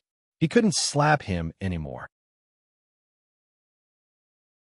It wasn't terrible to struggle to move forward in loneliness. What was terrible was that even the people closest to you didn't agree with you. He had racked his brains for the future of the family. Not only had his daughter rejected him, but even his son didn't understand him. I can't listen to this anymore. Sun Lang and the others were hiding nearby. Since Master Shun wanted to teach young Master Shun a lesson, all unrelated people had been driven away. They didn't want to hear anything they shouldn't hear, which made it easier for the group of 6 to eavesdrop. General Shansei waved his hand and ordered everyone to get to work. Move out. Go and catch his son. Kunin said in a subtle tone, Aren't you going to catch Shun Shixiang? Sun Lang snorted. I changed my mind. This kind of brat is lacking in education. Sigh. I'm so annoyed with these brats. They think they've discovered the truth of history just because they read some rumors online. They actually dare to criticize me, the hero and great leader of Tianyuan Empire. Kunin curled her lips and said, You're so good at martial arts. Why don't you go? Sun Lang said proudly, Because I can't afford to lose face. You only know how to lose face now. Aren't we losing face too? The 5 of them had the same thought. However, the older the ginger, the spicier. Seeing that the 5 of them were resisting, the cunning General Sun immediately used a strategy to divide them. Hurry up. Pick 2 people. One will be responsible for taking down Shun Shixiang, and the other will be responsible for putting a sack over Shun Lai's head to catch him. I'll secretly support you. 2 people, 2 will do. Thus, the indestructible small group immediately split. Kunan turned in a circle, her white dress blooming like a flower. She lifted her dress and bent her knees, innocently saying, "It's too easy to recognize me with my body shape." So no. As expected of siblings, Kaboan immediately said, "I'm the same. I'm too tall, and Shen Xixiang has just seen me. It'll be easy for him to recognize me." Di Huaying also said, "I've been here before and even talked to Shen Xixiang, so it's not appropriate." The 4 people's gazes all fell on Bao Shiren and Song Huifu. Bao Shiren was startled at first, then fiercely refused. "No, I'm a capital governor. How can I do something like kidnapping people? Absolutely not." Song Huifu said indifferently, "I'm a commoner. I don't have to worry about this. Since it's like this, I'll be responsible for catching Shun Lai, and Junior Bao will be responsible for attacking Shen Xixiang. It's decided." Sun Lang snapped his fingers and said happily, "I think it's fine." Kunan, Kuboan, and Di Huaying all said, "This is a wonderful plan." Bao Shiren shouted, "Wait, where's my opinion?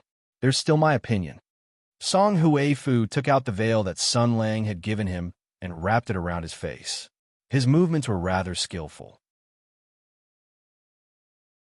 Kunan and the others looked at each other and immediately surrounded the reluctant Bao Shiren. They said politely, "Junior brother Bao, you might not know how to cover your face. Come, let us help you, these despicable things." Bao Shiren shouted, "Senior sister, senior brother, why are you so familiar with this?" No one paid attention to him. "Cover it well. This way, we won't be able to recognize him. Although the lower half of his face is covered, I still feel that something is not right. Idiot, the crescent moon on his forehead is not covered." "Are you joking?" Oh, my mistake." After the assault team was dressed, Kanan and the others also covered their faces just in case.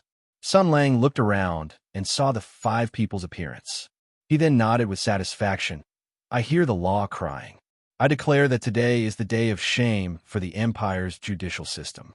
Do it." When Song Huifu heard this, he rushed out without saying anything. Bao Shiren naturally screwed up.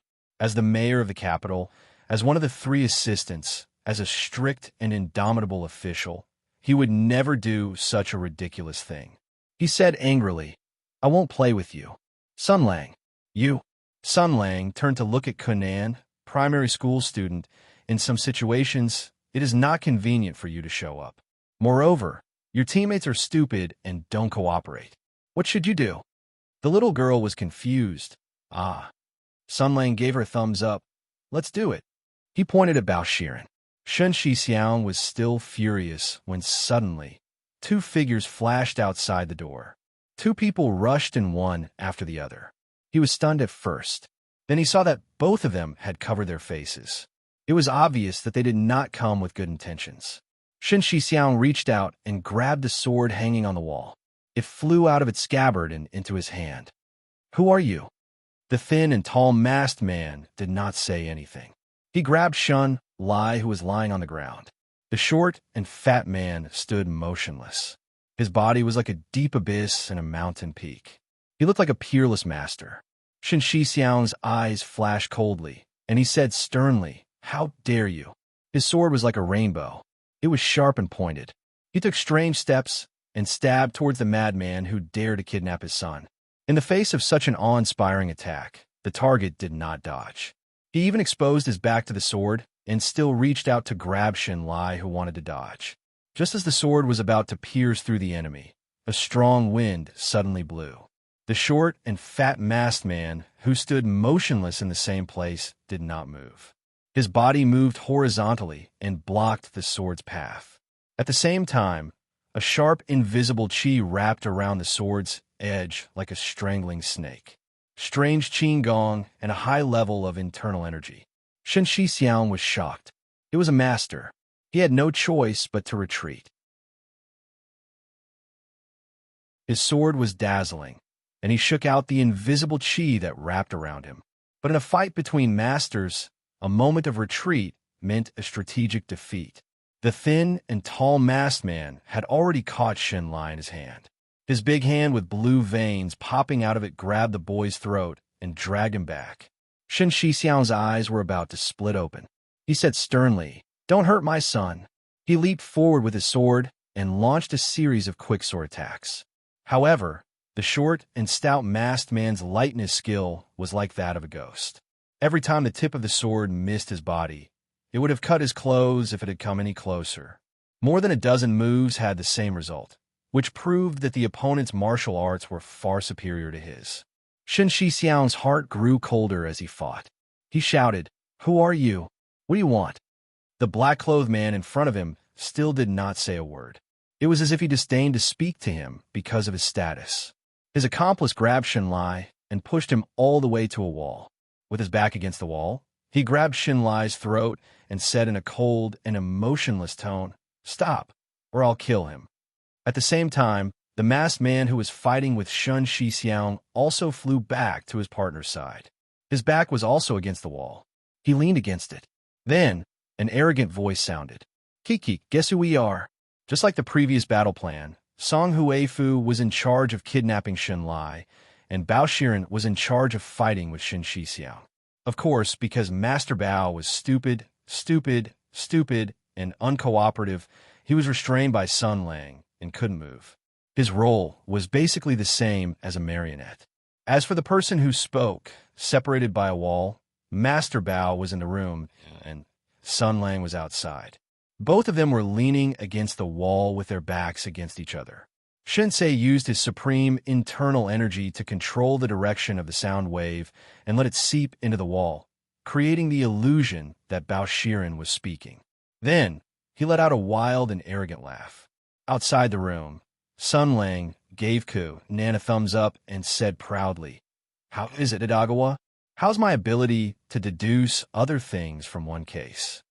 Kunin couldn't understand what he was saying. In the hall, Shen Shixiang gripped his sword tightly, trying not to let the enemy take advantage of the tension in his eyes. He gritted his teeth and said, "Friends, why have you come? I, Shen Shixiang, have lost today. Please don't hurt my son. If there's anything you want to say, please say it." Bao Shiren let out a series of vulgar and repulsive laughter. "Today, I pinch my fingers and divine that your son and I are fated. I'm excited to see him and want to let this young man with delicate skin become my disciple. What do you think?" Shenlai's pulse was locked by Song Huifu, and he couldn't move his body. When he heard what was said, his face couldn't help but turn pale. He was still a normal straight man, and this kind of high-end game was too far away from him. Shen Shixiang controlled his anger and said slowly, "Senior must be joking. How can my naughty son enter your eyes?" Bao Shiren let out an even more sinister and wild laugh. He laughed for a while and said darkly, "Master Shen, you can't favor one and discriminate against the other. Since you're willing to feed your daughter to General Shunsei, why can't you be willing to give your son to us? Could it be that you're looking down on us?" Shen Shixiang was shocked and said, "I don't understand what Senior is saying." "You don't understand?" The masked man Senran said, "Shen Shixiang, you've got guts. Since ancient times, betrayers have never had a good ending. You want to rely on Sun Lang? Do you really think he can protect you?" This voice contained powerful internal energy, and it could be said to be deafening. It directly hit Shen Shixiang's heart. Master Shen was shocked and couldn't help but take a step back. "You're people from Tensei Province."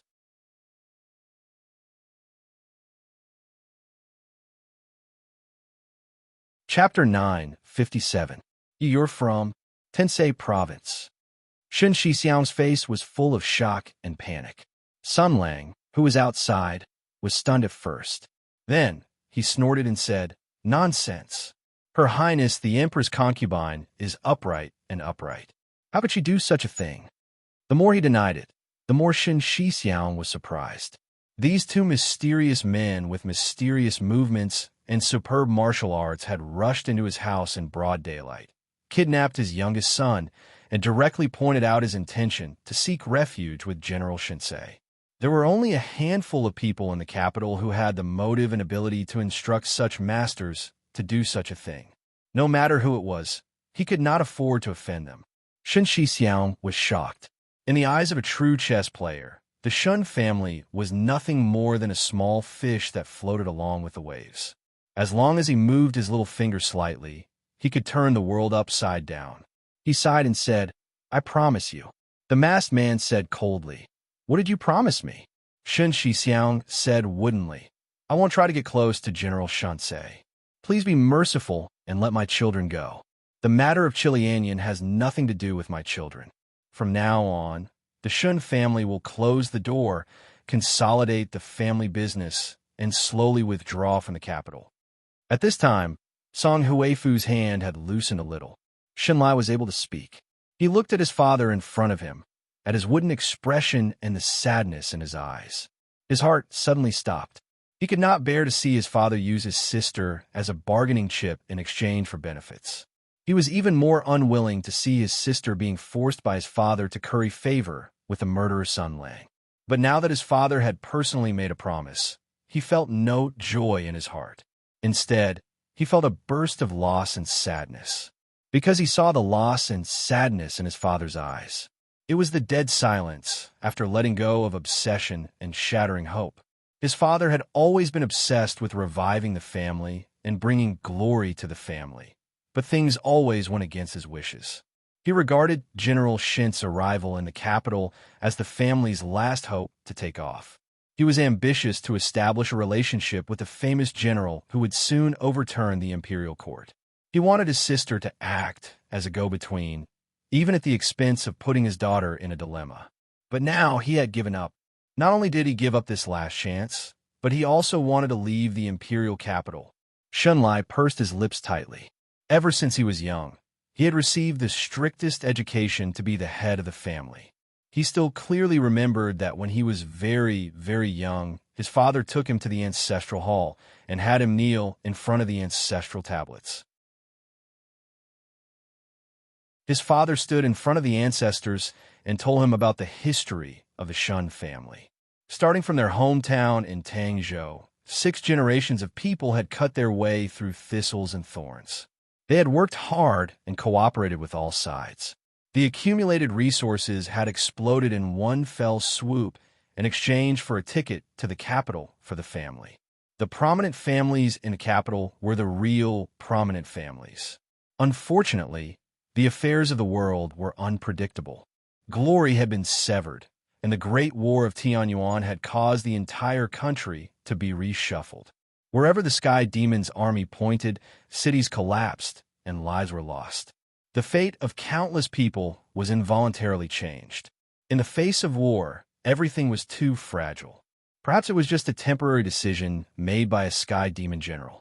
A slight change in the direction of a Sky Demon troop galloping across the land meant that one city could survive and another city would fall into destruction. This meant that countless people would be displaced. The commoners would lose their homes and land, and the prominent families would lose their foundation. The foundation of the Shun family had been violently shaken by the merciless war. Their vitality had been greatly damaged, their elites had withered away, and the Shun family, which had been severely damaged by the war, was on the verge of collapse. As the head of the family, his father had racked his brains to think of nothing more than to restore the family's reputation. Only the prominent families in the capital were the real prominent families. If the Shun family was forced to leave the capital and return to their hometown, his father would be the center of the entire family. For this reason, he had stubbornly operated the family for many years. But now, Shunlai looked at his dejected father and his heart ached. His eyes were already filled with tears. He said loudly, "Father, the Shun family still has me. I will definitely protect the family business well." There was no fluctuation in Shun Shixiang's eyes. He was already nearing the age of 40 and had seen through the ways of the world. The most untrustworthy thing in this world was the hot-blooded promise and belief of a youth. Those things would be extinguished by the cruel and cold reality sooner or later. Therefore, he ignored his son and said calmly, "Please let go of my son and leave." Kunan, who was listening from outside, didn't feel good. She said in a low voice, "Hey, we've achieved our goal. Quit while you're ahead." However, Sun Lang continued, "Empty words have no proof. What if you go back on your word after this?" Shun Shixiang said indifferently, "With your martial arts, you can come and go freely in my Shin family. You can also easily kidnap my youngest son and use him as a threat. Are you still afraid that this old man will go back on his word?" The masked man chuckled and said, "That's not necessarily the case. After all, it's hard to fathom a person's heart. What if the moment we leave, you run to Sun Lang and cry for help, saying that the Heavenly Policy Mansion sent people to threaten you and your father and begging the Divine Strategy Master to uphold justice? Although Sun Lang can't be bothered to meddle in your family's affairs, he's willing to use this opportunity to deal with Her Highness. If he decides to intervene in this matter, wouldn't it be awkward for us brothers?" Kanan, who was outside, said with a subtle expression, "I always feel that you are hinting at him." Sun Lang raised his eyebrows and said, "Look at what you're saying. Am I that kind of person?" Then he continued to dub for Bao Wulong. "How about this? You write a pledge of allegiance. Say that you are firmly under the leadership of His Highness Empress and that you are closely united around the Tensei province. Say that you are determined to fight against the evil warlord Sun Lang, who is unwilling to give up on the empire. Do you understand?" Kunan's subtle expression turned into shock. "You are actually forcing the victim to forge evidence and hand it to you, the criminal, so that you can use it to commit a crime? Why is this child speaking so harshly?" Sun Lang said, "Am I that kind of person? I just want to hold the Pledge of Allegiance in my hands. Then I will call Shun Shixiang in private and ask him what he means. Then I will give him a good beating. I think that after this double shock, this fellow will be completely honest and will no longer have the idea of exchanging his daughter for wealth." Kunen stared and said, "What's the difference between this and directly calling Shun Shixiang to beat him up?" Sun Lang said, "There's a big difference." Kunen was extremely intelligent. After thinking for a while, she understood. A complicated expression appeared on her face as she said softly, "You are really putting in a lot of effort for Sister Shun." Sun Lang said lightly, "Watch your words. I am a married man. I don't create rumors." Shun Shixiang, who was in the room, was wavering. He was a cunning fox. He knew that giving someone a handle was the biggest taboo. Writing down this so-called Pledge of Allegiance was equivalent to handing the knife to the other party. From then on, they would be meat on the chopping board, fish in the basket. No matter how the other party wanted to kill them, they would not be able to fight back. Shun Lai struggled violently. "Father, don't agree to it. Fight it out with them." Sun Lang laughed from outside. Yes. If your son dies, you could just have a few more. It's not a big deal." Song Huifu very cooperatively tightened his right hand. Shun Lai's roar turned into a series of violent coughs. At the same time, Sun Lang fed him dates. "What are you still hesitating for? Following His Highness Empress will bring you great benefits. Young man, you are resisting so fiercely. Could it be that you are a fan of General Shansei and have always dreamed of joining him and becoming his brother-in-law?" Hearing this, Song Huifu relaxed his right hand again, allowing Shun Lai to speak. As expected, after the young man regained his ability to speak, he immediately flew into a rage. He said furiously, "Bullshit! Bullshit!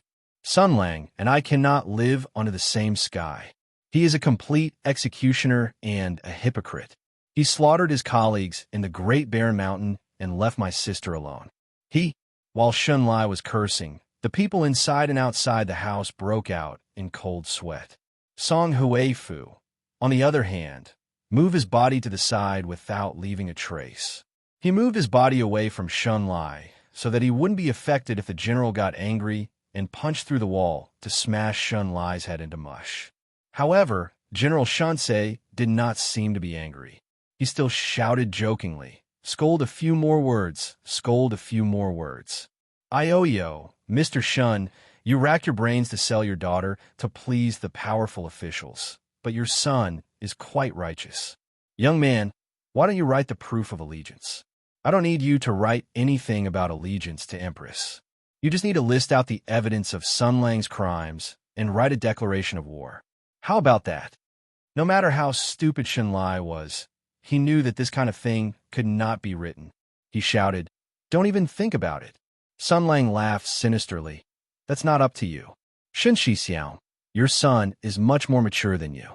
The two of us feel like old friends at first sight. Let's take him out to get closer to each other. Let's drink and go to the brothel. When he's happy, he might agree. Don't you think so?" Kunin rolled her eyes. She leaned against the wall and squinted at Sun Lang. She said disdainfully, "Narrow-minded man, you changed your mind again. Alas, poor young Master Shan.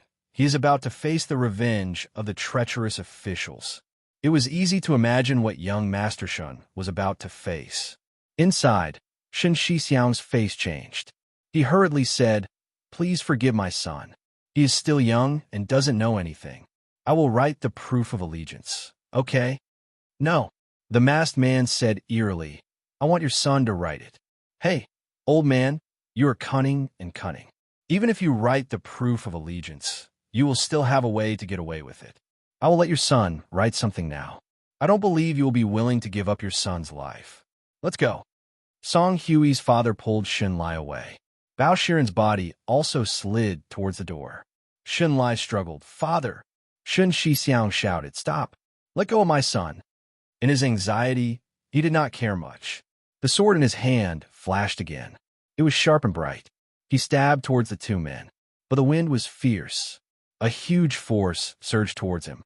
It was like a landslide or a tsunami. It was invisible and silent, but it was everywhere. It was as if it came from all directions. The master of the Shun family waved his sword to block. Immediately, the hand between his thumb and forefinger was shaken. The sword fell out of his hand. His chest was swept by the fierce wind. He stopped breathing. His vision turned black. His face was pale. He took 3 steps back and fell to the ground. The internal qi in his body was in chaos. His hands and feet were weak. He could not even stand up. Shenlai cried, "Father! Father!" Shen Shixiang struggled with all his strength. He stretched out his trembling hand towards the evil people. He gasped for breath. Let go of my son." The ferocious masked man, the struggling and crying child, and the old man lying on the ground. What a heartless scene, what a heinous crime scene. "Don't worry, old man. We will not do anything to your son. As long as he is obedient, you'll be able to go home alive and well. You can wait at home." Sun Lang let out an owl-like laugh. "Or you can also report it to the officials. Go to the capital office and find the famous and righteous governor, Lord Bao, and ask him to uphold justice for you. After all, to snatch a man in broad daylight is simply a heinous crime that cannot be tolerated by the heavens and earth. With Lord Bao's nature of abhorrence of evil, he will definitely bring the criminal to justice. TSK, TSK, TSK. The criminal who laughed wildly and treated the laws of the country as nothing.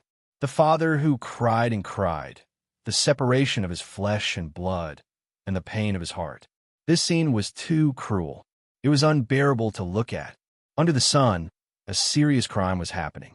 There was no justice, no law, only arrogant lawbreakers. Shenlai cried and struggled in Song Hui's father's hands.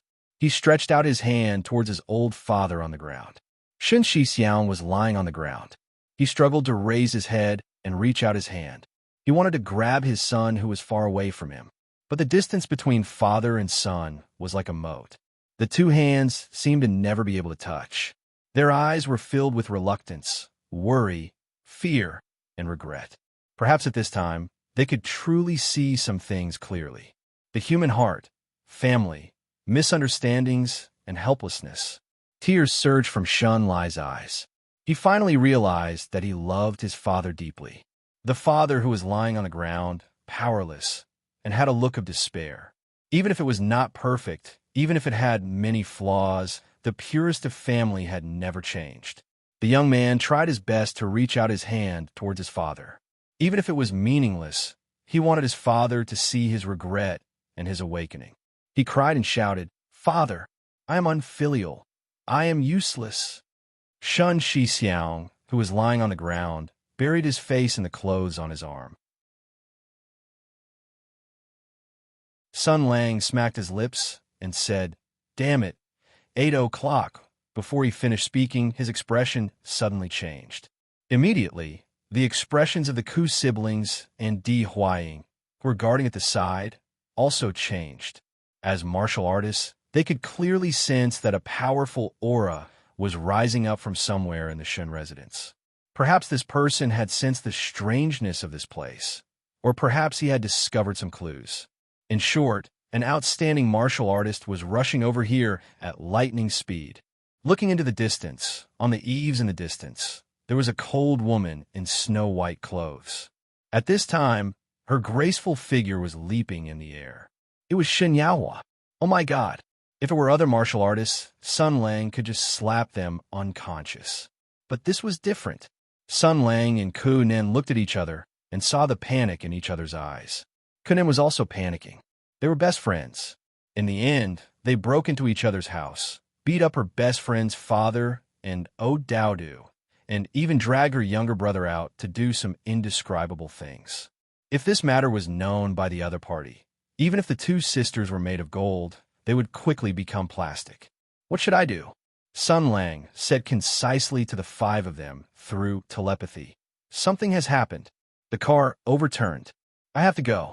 Let's go our separate ways and rely on our own luck." In short, run first and talk later. But before he could move, Kanan said anxiously, No. We can't run too far. My body shape is too easy to remember. If she sees me from afar, I will be finished. Take me away." Sun Lang said seriously, "The rule of our world is that we don't tow a leaky car, so goodbye." He turned and ran. Kunan had a fierce look on his face, and he immediately said, "If you leave, I'll tell you the truth. Not only will I confess to Sister Shun, but I will also take the opportunity to smear your name. I will say that you are here to force Shun Shixiang to submit and obediently let you trample on his daughter." Sun Lang slammed on the brakes and turned to look at Kunan. The little girl was ready to risk everything. No matter what, she couldn't let Sister Shin see her, so she didn't hesitate to threaten this bastard. She had to get through this first. Sun Lang said coldly, "Are you sure you want to do this?"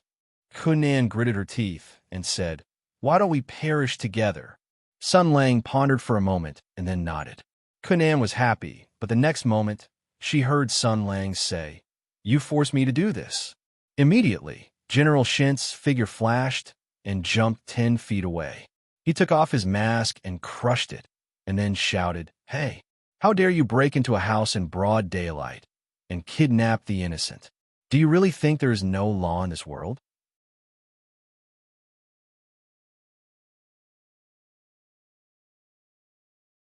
Chapter 958. Tears appeared on Kunan's face for a moment. As a good child who was still in the good and lawful faction, she could not accept Sun Lang's chaotic and evil methods at all. Everything happened too quickly. A few seconds ago, she had just threatened Sun Lang with mutual destruction. In the blink of an eye, this bastard had decisively turned the tables on her. The speed of his betrayal, the decisiveness of his betrayal, his shamelessness, and his black-bellied, infuriating. It was as if all of this had been premeditated. It made one's hair stand on end. If it were any other time, Kanan, as a bystander, would have witnessed such a smooth operation. Perhaps he would have praised him and even raised his thumb and said, "This brother is someone who will do great things." But the problem now was that she had become a great person. This was very sad and infuriating. Bastard. Kunan was so angry that her liver and lungs were about to explode. She was so angry that she jumped 3 feet high and said angrily, "Do you think you can get away with this? Even if I don't care about my reputation, I will expose your true face to Sister Shun." Sun Lang dug his nose. "If you want to do this, I'll have no choice but to tell Shin Shixiang about your identities, and then persuade him to plead your grievances to the court and complain about your evil deeds." Kunan was stunned and then said angrily, "You shameless bastard." Sun Lang smiled lightly and then said to Ko Bowen and Di Huang, "Hey, I stepped forward bravely and chose to cover the retreat to buy time for you to escape. You're still not leaving? Do you plan on exposing your identities as court officials and imperial envoys to the public?" Ko Bowen and Di Huang looked at each other. They made the wisest choice. Ko Bowen hugged his sister and turned to run, while Di Huang ran in the other direction. Kunan cursed, "Let me go. This is all that bastard's scheme." Sun Lang smiled and turned to rush in the direction of the hall. Shun Lai was in the middle of a struggle when he suddenly saw Sun Lang rush in. He was shocked and angry. He had a deep prejudice against Sun Lang. "It's you. What are you doing here?" Sun Lang ignored him and said sternly to Song Huifu, "Don't hurt anyone." Song Huifu knew what Shun Lai was trying to do. He immediately grabbed Shun Lai's clothes, turned around, and threw young Master Shin's body towards Shun Shixiao, who was on the ground. Sun Lang abruptly struck out with his palm. The palm energy was vigorous and the astral wind was fierce. An invisible force pushed and pushed, causing Shun Lai's speed to increase by several notches. Shun Shixiao saw his son flying towards him like a cannonball and struggled to get up to receive the blow. The two collided and there was a muffled bang. Shun Lai fainted and Shun Shixiao was knocked far away. The force of Sun Lang's palm hit him and made him dizzy. His vision turned black and he sat on the ground, unable to get up again. Oh yeah, after Song Huifu successfully pulled the trigger, he immediately broke through the window and fled. Sun Lang stretched out his hand and tapped the air twice. Bao Shiren, who had been frozen to the side, finally regained his ability to move. The capital governor let out a long howl of grief and indignation as he rushed towards Sun Lang. "I'll fight you to the death." Sun Lang sneered and went forward. He reached out and grabbed the cloth on Bao Shiren's forehead. General Shunsei looked at the flesh-shaped crescent on Bao Haizi's forehead and showed an expression of shock and disbelief. He shouted, "It's you." This extremely hypocritical shout not only highlighted the thief's shamelessness, it also made the furious Lord Bao realize that there was yellow mud in his pants. He covered the crescent moon on his forehead and let out a series of shouts as if he had gone mad. Then, he broke through the window and fled in a sorry state. Remember this. At this point, the brave five who were stupid enough to team up with the Demon King all fled the battlefield. Sun Lang listened attentively. Shin Yaohua was about to arrive. His figure flashed, and he arrived beside the father and son of the Shun family. He first kicked the unconscious Shun Lai, and then grabbed Shin Shixiang's collar. He shook the half-conscious master of the Shun family. "Master Shun, are you all right?" As expected, after hearing this shout, Shin Yaohua ignored Bao Shiren and Song Huifu, who had broken through the window, and rushed in anxiously. "Father, younger brother." Then she saw Sun Lang. Her body trembled slightly, and her face showed an extremely complicated expression. But in the next moment, the worry for her family overcame the subtle and complicated feelings in her heart. She quickly stepped forward, bringing with her a burst of fragrance. First, she went to check on her brother. After confirming that he had only fainted, she went to her father's side. Sun Lang silently stepped aside. Shin Yaohua was right next to him. He could even smell the faint fragrance coming from her body. He subconsciously glanced at her and only saw her beautiful side profile. That flawless, graceful, and beautiful face was written with faint sorrow and worry. She cared deeply about her family. Then, he sensed the changes in Shun Yaohua's body. The biting, cold-flowing power that nourished all things rippled slightly, like the spring rain nourishing all things. It quietly healed Shun Shixiang's body and heart, calmed his frightened soul, and healed his symptoms of exhaustion. Sun Lang was silent, but he quietly clenched his fists. Yes, this was a power that he was familiar with. There was no doubt about it. He had already had his suspicions before, but after this close observation, his guesses were confirmed. Sun Lang glanced at the groggy Shin Shixiang and said indifferently, "Why didn't you tell your father?" If Shun Shixiang knew that his daughter had obtained the approval of the water-exalted holy sword, why would he rack his brains all day to think about how to exchange his daughter for the greatest benefits? The Seven Luminaries Sword Saint was the most representative of the top martial force in the Hudu Empire. Every sword saint was a treasure of the country, a supreme martial force whose prestige shook the world. Just by relying on this identity, they could bring a family on the verge of decline back to life, and even climb to the peak. Xin Yaohua turned her head and glanced at Sun Lang. This lotus-like woman seemed to always have a frown on her face. Her temperament was weak, as if she was born to need others to protect her. It was as if she had endless worries. Perhaps with just a glance and a sigh, countless hot-blooded men would be willing to go through water and tread on fire for her. But she always buried her worries in her heart and bore them alone. She softly said, "Can I not answer?" Sun Lang was startled for a moment, and then he nodded. Yes, everyone had their own worries, their own secrets, and no one was an exception. So, what was the reason that made Xin Yaohua choose to protect this secret? Even if the family was on the verge of decline, even if her father was racking his brains to revive the family, even if Qi Lianyin kept pestering her, even if the imperial capital was filled with gossip, even if her father forced her to do something she didn't like, even if so many things had happened, she still guarded this secret to the death. And the most important question, after inheriting the water-exalted holy sword and obtaining its approval, why did she refuse to observe mourning for her late husband and instead leave the Chao family?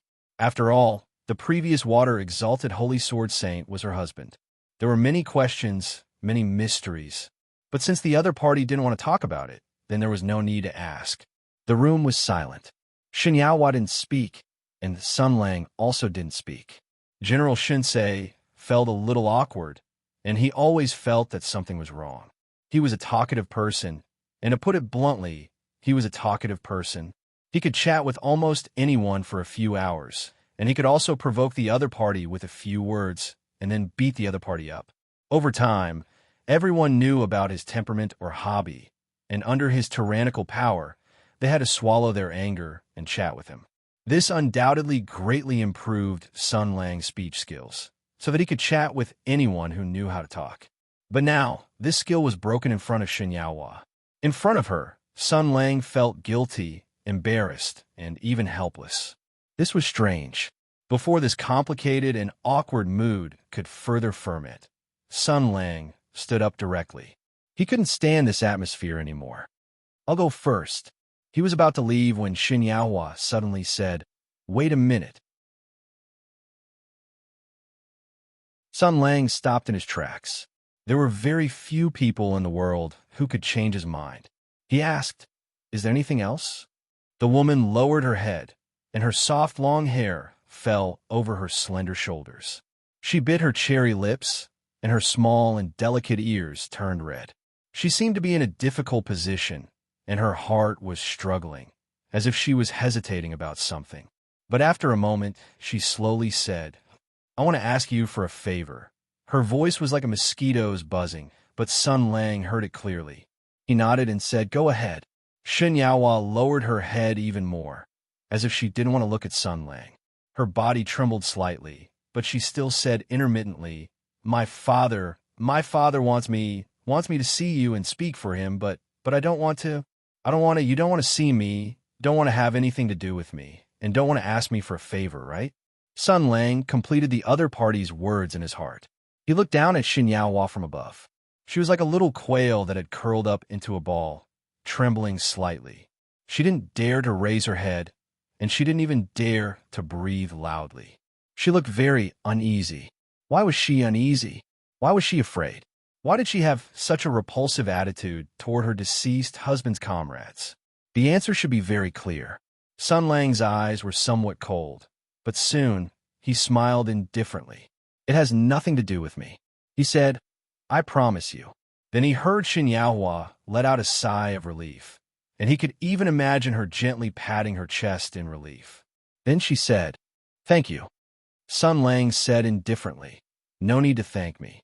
If we really did what your father wanted, I would also be very troubled."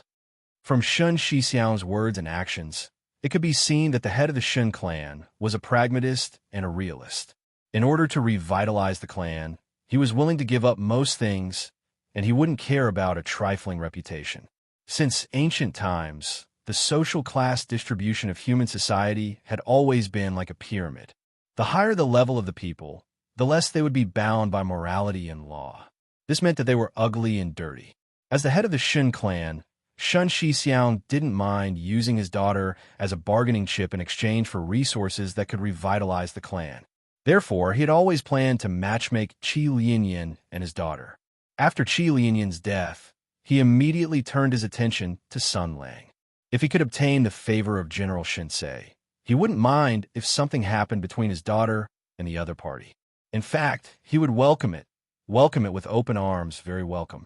But for both parties involved, it would be very awkward. Shen Yaohua seemed to have understood the meaning behind Sun Lang's words. She looked at her father in front of her and sighed softly. Father, the burden on his shoulders is too heavy. Responsibility and a knot in his heart will turn a person into a different person, and I can't help him. Speaking of this, she seemed to realize that she had said too much. I'll go see my brother. Shen Shixiang's breathing had already stabilized, as if he was running away. Shen Yaohua walked slightly faster to Shun Lai and began to treat his injuries. Shun Lai's condition was better than Shen Shixiang's. He had only been knocked unconscious. Sun Lang and Song Huifu were very careful. They only let the kid suffer a little, and it wouldn't hurt his muscles or bones. Even if they left him there, the kid would wake up soon, not to mention that he was nourished by the water spirit energy.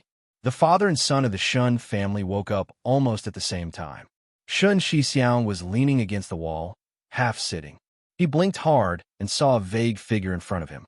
He closed his eyes and adjusted his breath for a moment. His inner breath circulated, and his mind gradually recovered.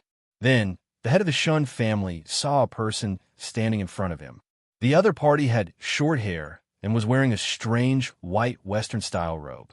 The other party was looking at him condescendingly, and his eyes were not friendly. Shen Shixiang had just experienced the violent incident of his son being kidnapped, and his heart was full of anger. At this time, he had just woken up, and his mind was not very clear. Seeing the kid in front of him standing there so casually and with an arrogant look, he was naturally very unhappy. He thought that the other party was an accomplice of the kidnappers, and angrily shouted, "You crazy person, you dare to show your true face in front of me in broad daylight? Do you really think that the Imperial Kingdom's laws can't punish you?" Sun Lang raised his eyebrows with a smile that was not a smile. In a sense, what he said was not wrong. At the same time, Shun Lai also woke up and recognized Sun Lang at a glance. After all, his impression of Sun Lang at the Copper Sparrow Terrace was too deep, and Sun Lang's hairstyle and clothes were too conspicuous. Therefore, when his father let out a righteous roar, he was hot-headed and also shouted, "Sun Lang." It could be said that they were very synchronized. The atmosphere suddenly became extremely awkward. Shun Shixiang was stunned for a moment, and then he realized what his son had just shouted. He blinked and looked at his daughter with a pleading gaze. Shen Yaohua lowered her eyes and said softly, "Father, he is General Sunday." Shen Shixiang was silent. The next moment, he jumped up like a carp, and his slightly haggard face glowed with vigor again. He said loudly, "Offending the general's prestige is a capital offense. A capital offense." Sun Lang helped him up and said with a sigh, "Mr. Shun, you have suffered."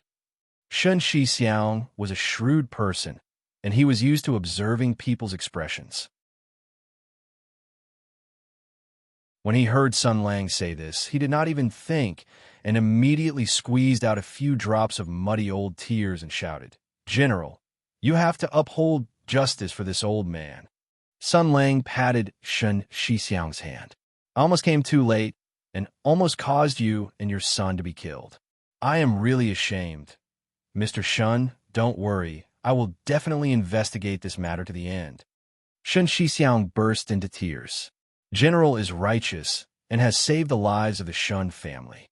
I'm really too grateful Too grateful, Sun Lang said with a sigh. Mr. Shun, you are too serious. This is the duty of a soldier, family head Shun said emotionally. You are indeed the #1 general of our dynasty. For you to be able to return to the country and govern the country, it is the country's fortune, the world's fortune. Both of them were putting on an act. Sun Lang was pretending to be confused, while Shun Shixiang was pretending to be confused. Otherwise, with Shun Shixiang's temperament and wisdom, how could he not see the strangeness of this matter? The two inexplicable kidnappers, all kinds of suspicious points, and the timing and reason of Sun Lang's appearance here. When he looked into all of this, there were many things that he could not understand. But who cares? Since General Shunsei had appeared and said that he would uphold justice for him, then did he have any other choice? No. He had been aware of this for a long time. Being weak was the original sin. Sometimes you did not even have a right to choose a side, because there were only two paths, to live or to die. As for Shen Lai, he was still the same. When he saw Sun Lang's behavior and his father's flattery, he felt goosebumps all over his body. Looking at his father who was wailing, wiping his tears, and flattering him with all his might, his previous realization and guilt were all thrown away. He shouted, "Father, what are you doing?" Shen Shixiang's expression also changed. A moment ago, he was still crying emotionally, but the next moment, he put on a straight face and said sternly, "Shut up. You have no right to speak here. Yaohua, take your brother away." No one knew a son better than a father. He understood his son's temperament and his prejudice against Sun Lang. If this kid's brain cramped and said something stupid, then everything would be over.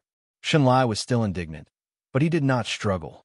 With a face full of dissatisfaction, he was dragged out by Shun Yaohua.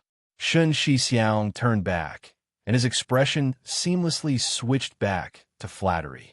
Sun Lang was well aware of all of this, but he did not point it out. He reached out and patted Shun Lai's shoulder and said pleasantly, "Old Shen." This action, this address, immediately made Shun Shixiang's bones lighten. He nodded like a chick pecking at rice. What orders does the general have? It's not an order. Let's talk about those bold fanatics who barged into private houses in broad daylight. Sun Lang patiently said, "Our dynasty is a country ruled by law. If the emperor breaks the law, he will be punished the same as the commoners. As a citizen of the empire, you have the duty to uphold the dignity of the law.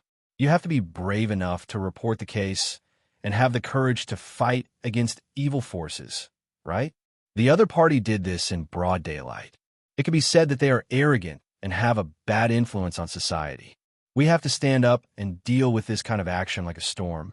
Shun Shixiang said, "Please give your orders, General." Just as the two of them were plotting, Shun Yaohua brought her brother through the residence. She was silent for a moment, and then softly asked, "Little brother, what happened just now?" At the same time, somewhere outside the Shun residence, the group of 5 who had fled in a sorry state had finally regrouped.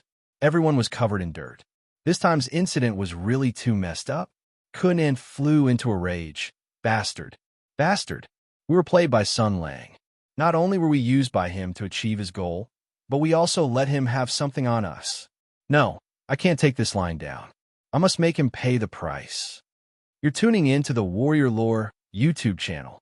Don't forget to subscribe and join us on this journey to catch the most captivating stories.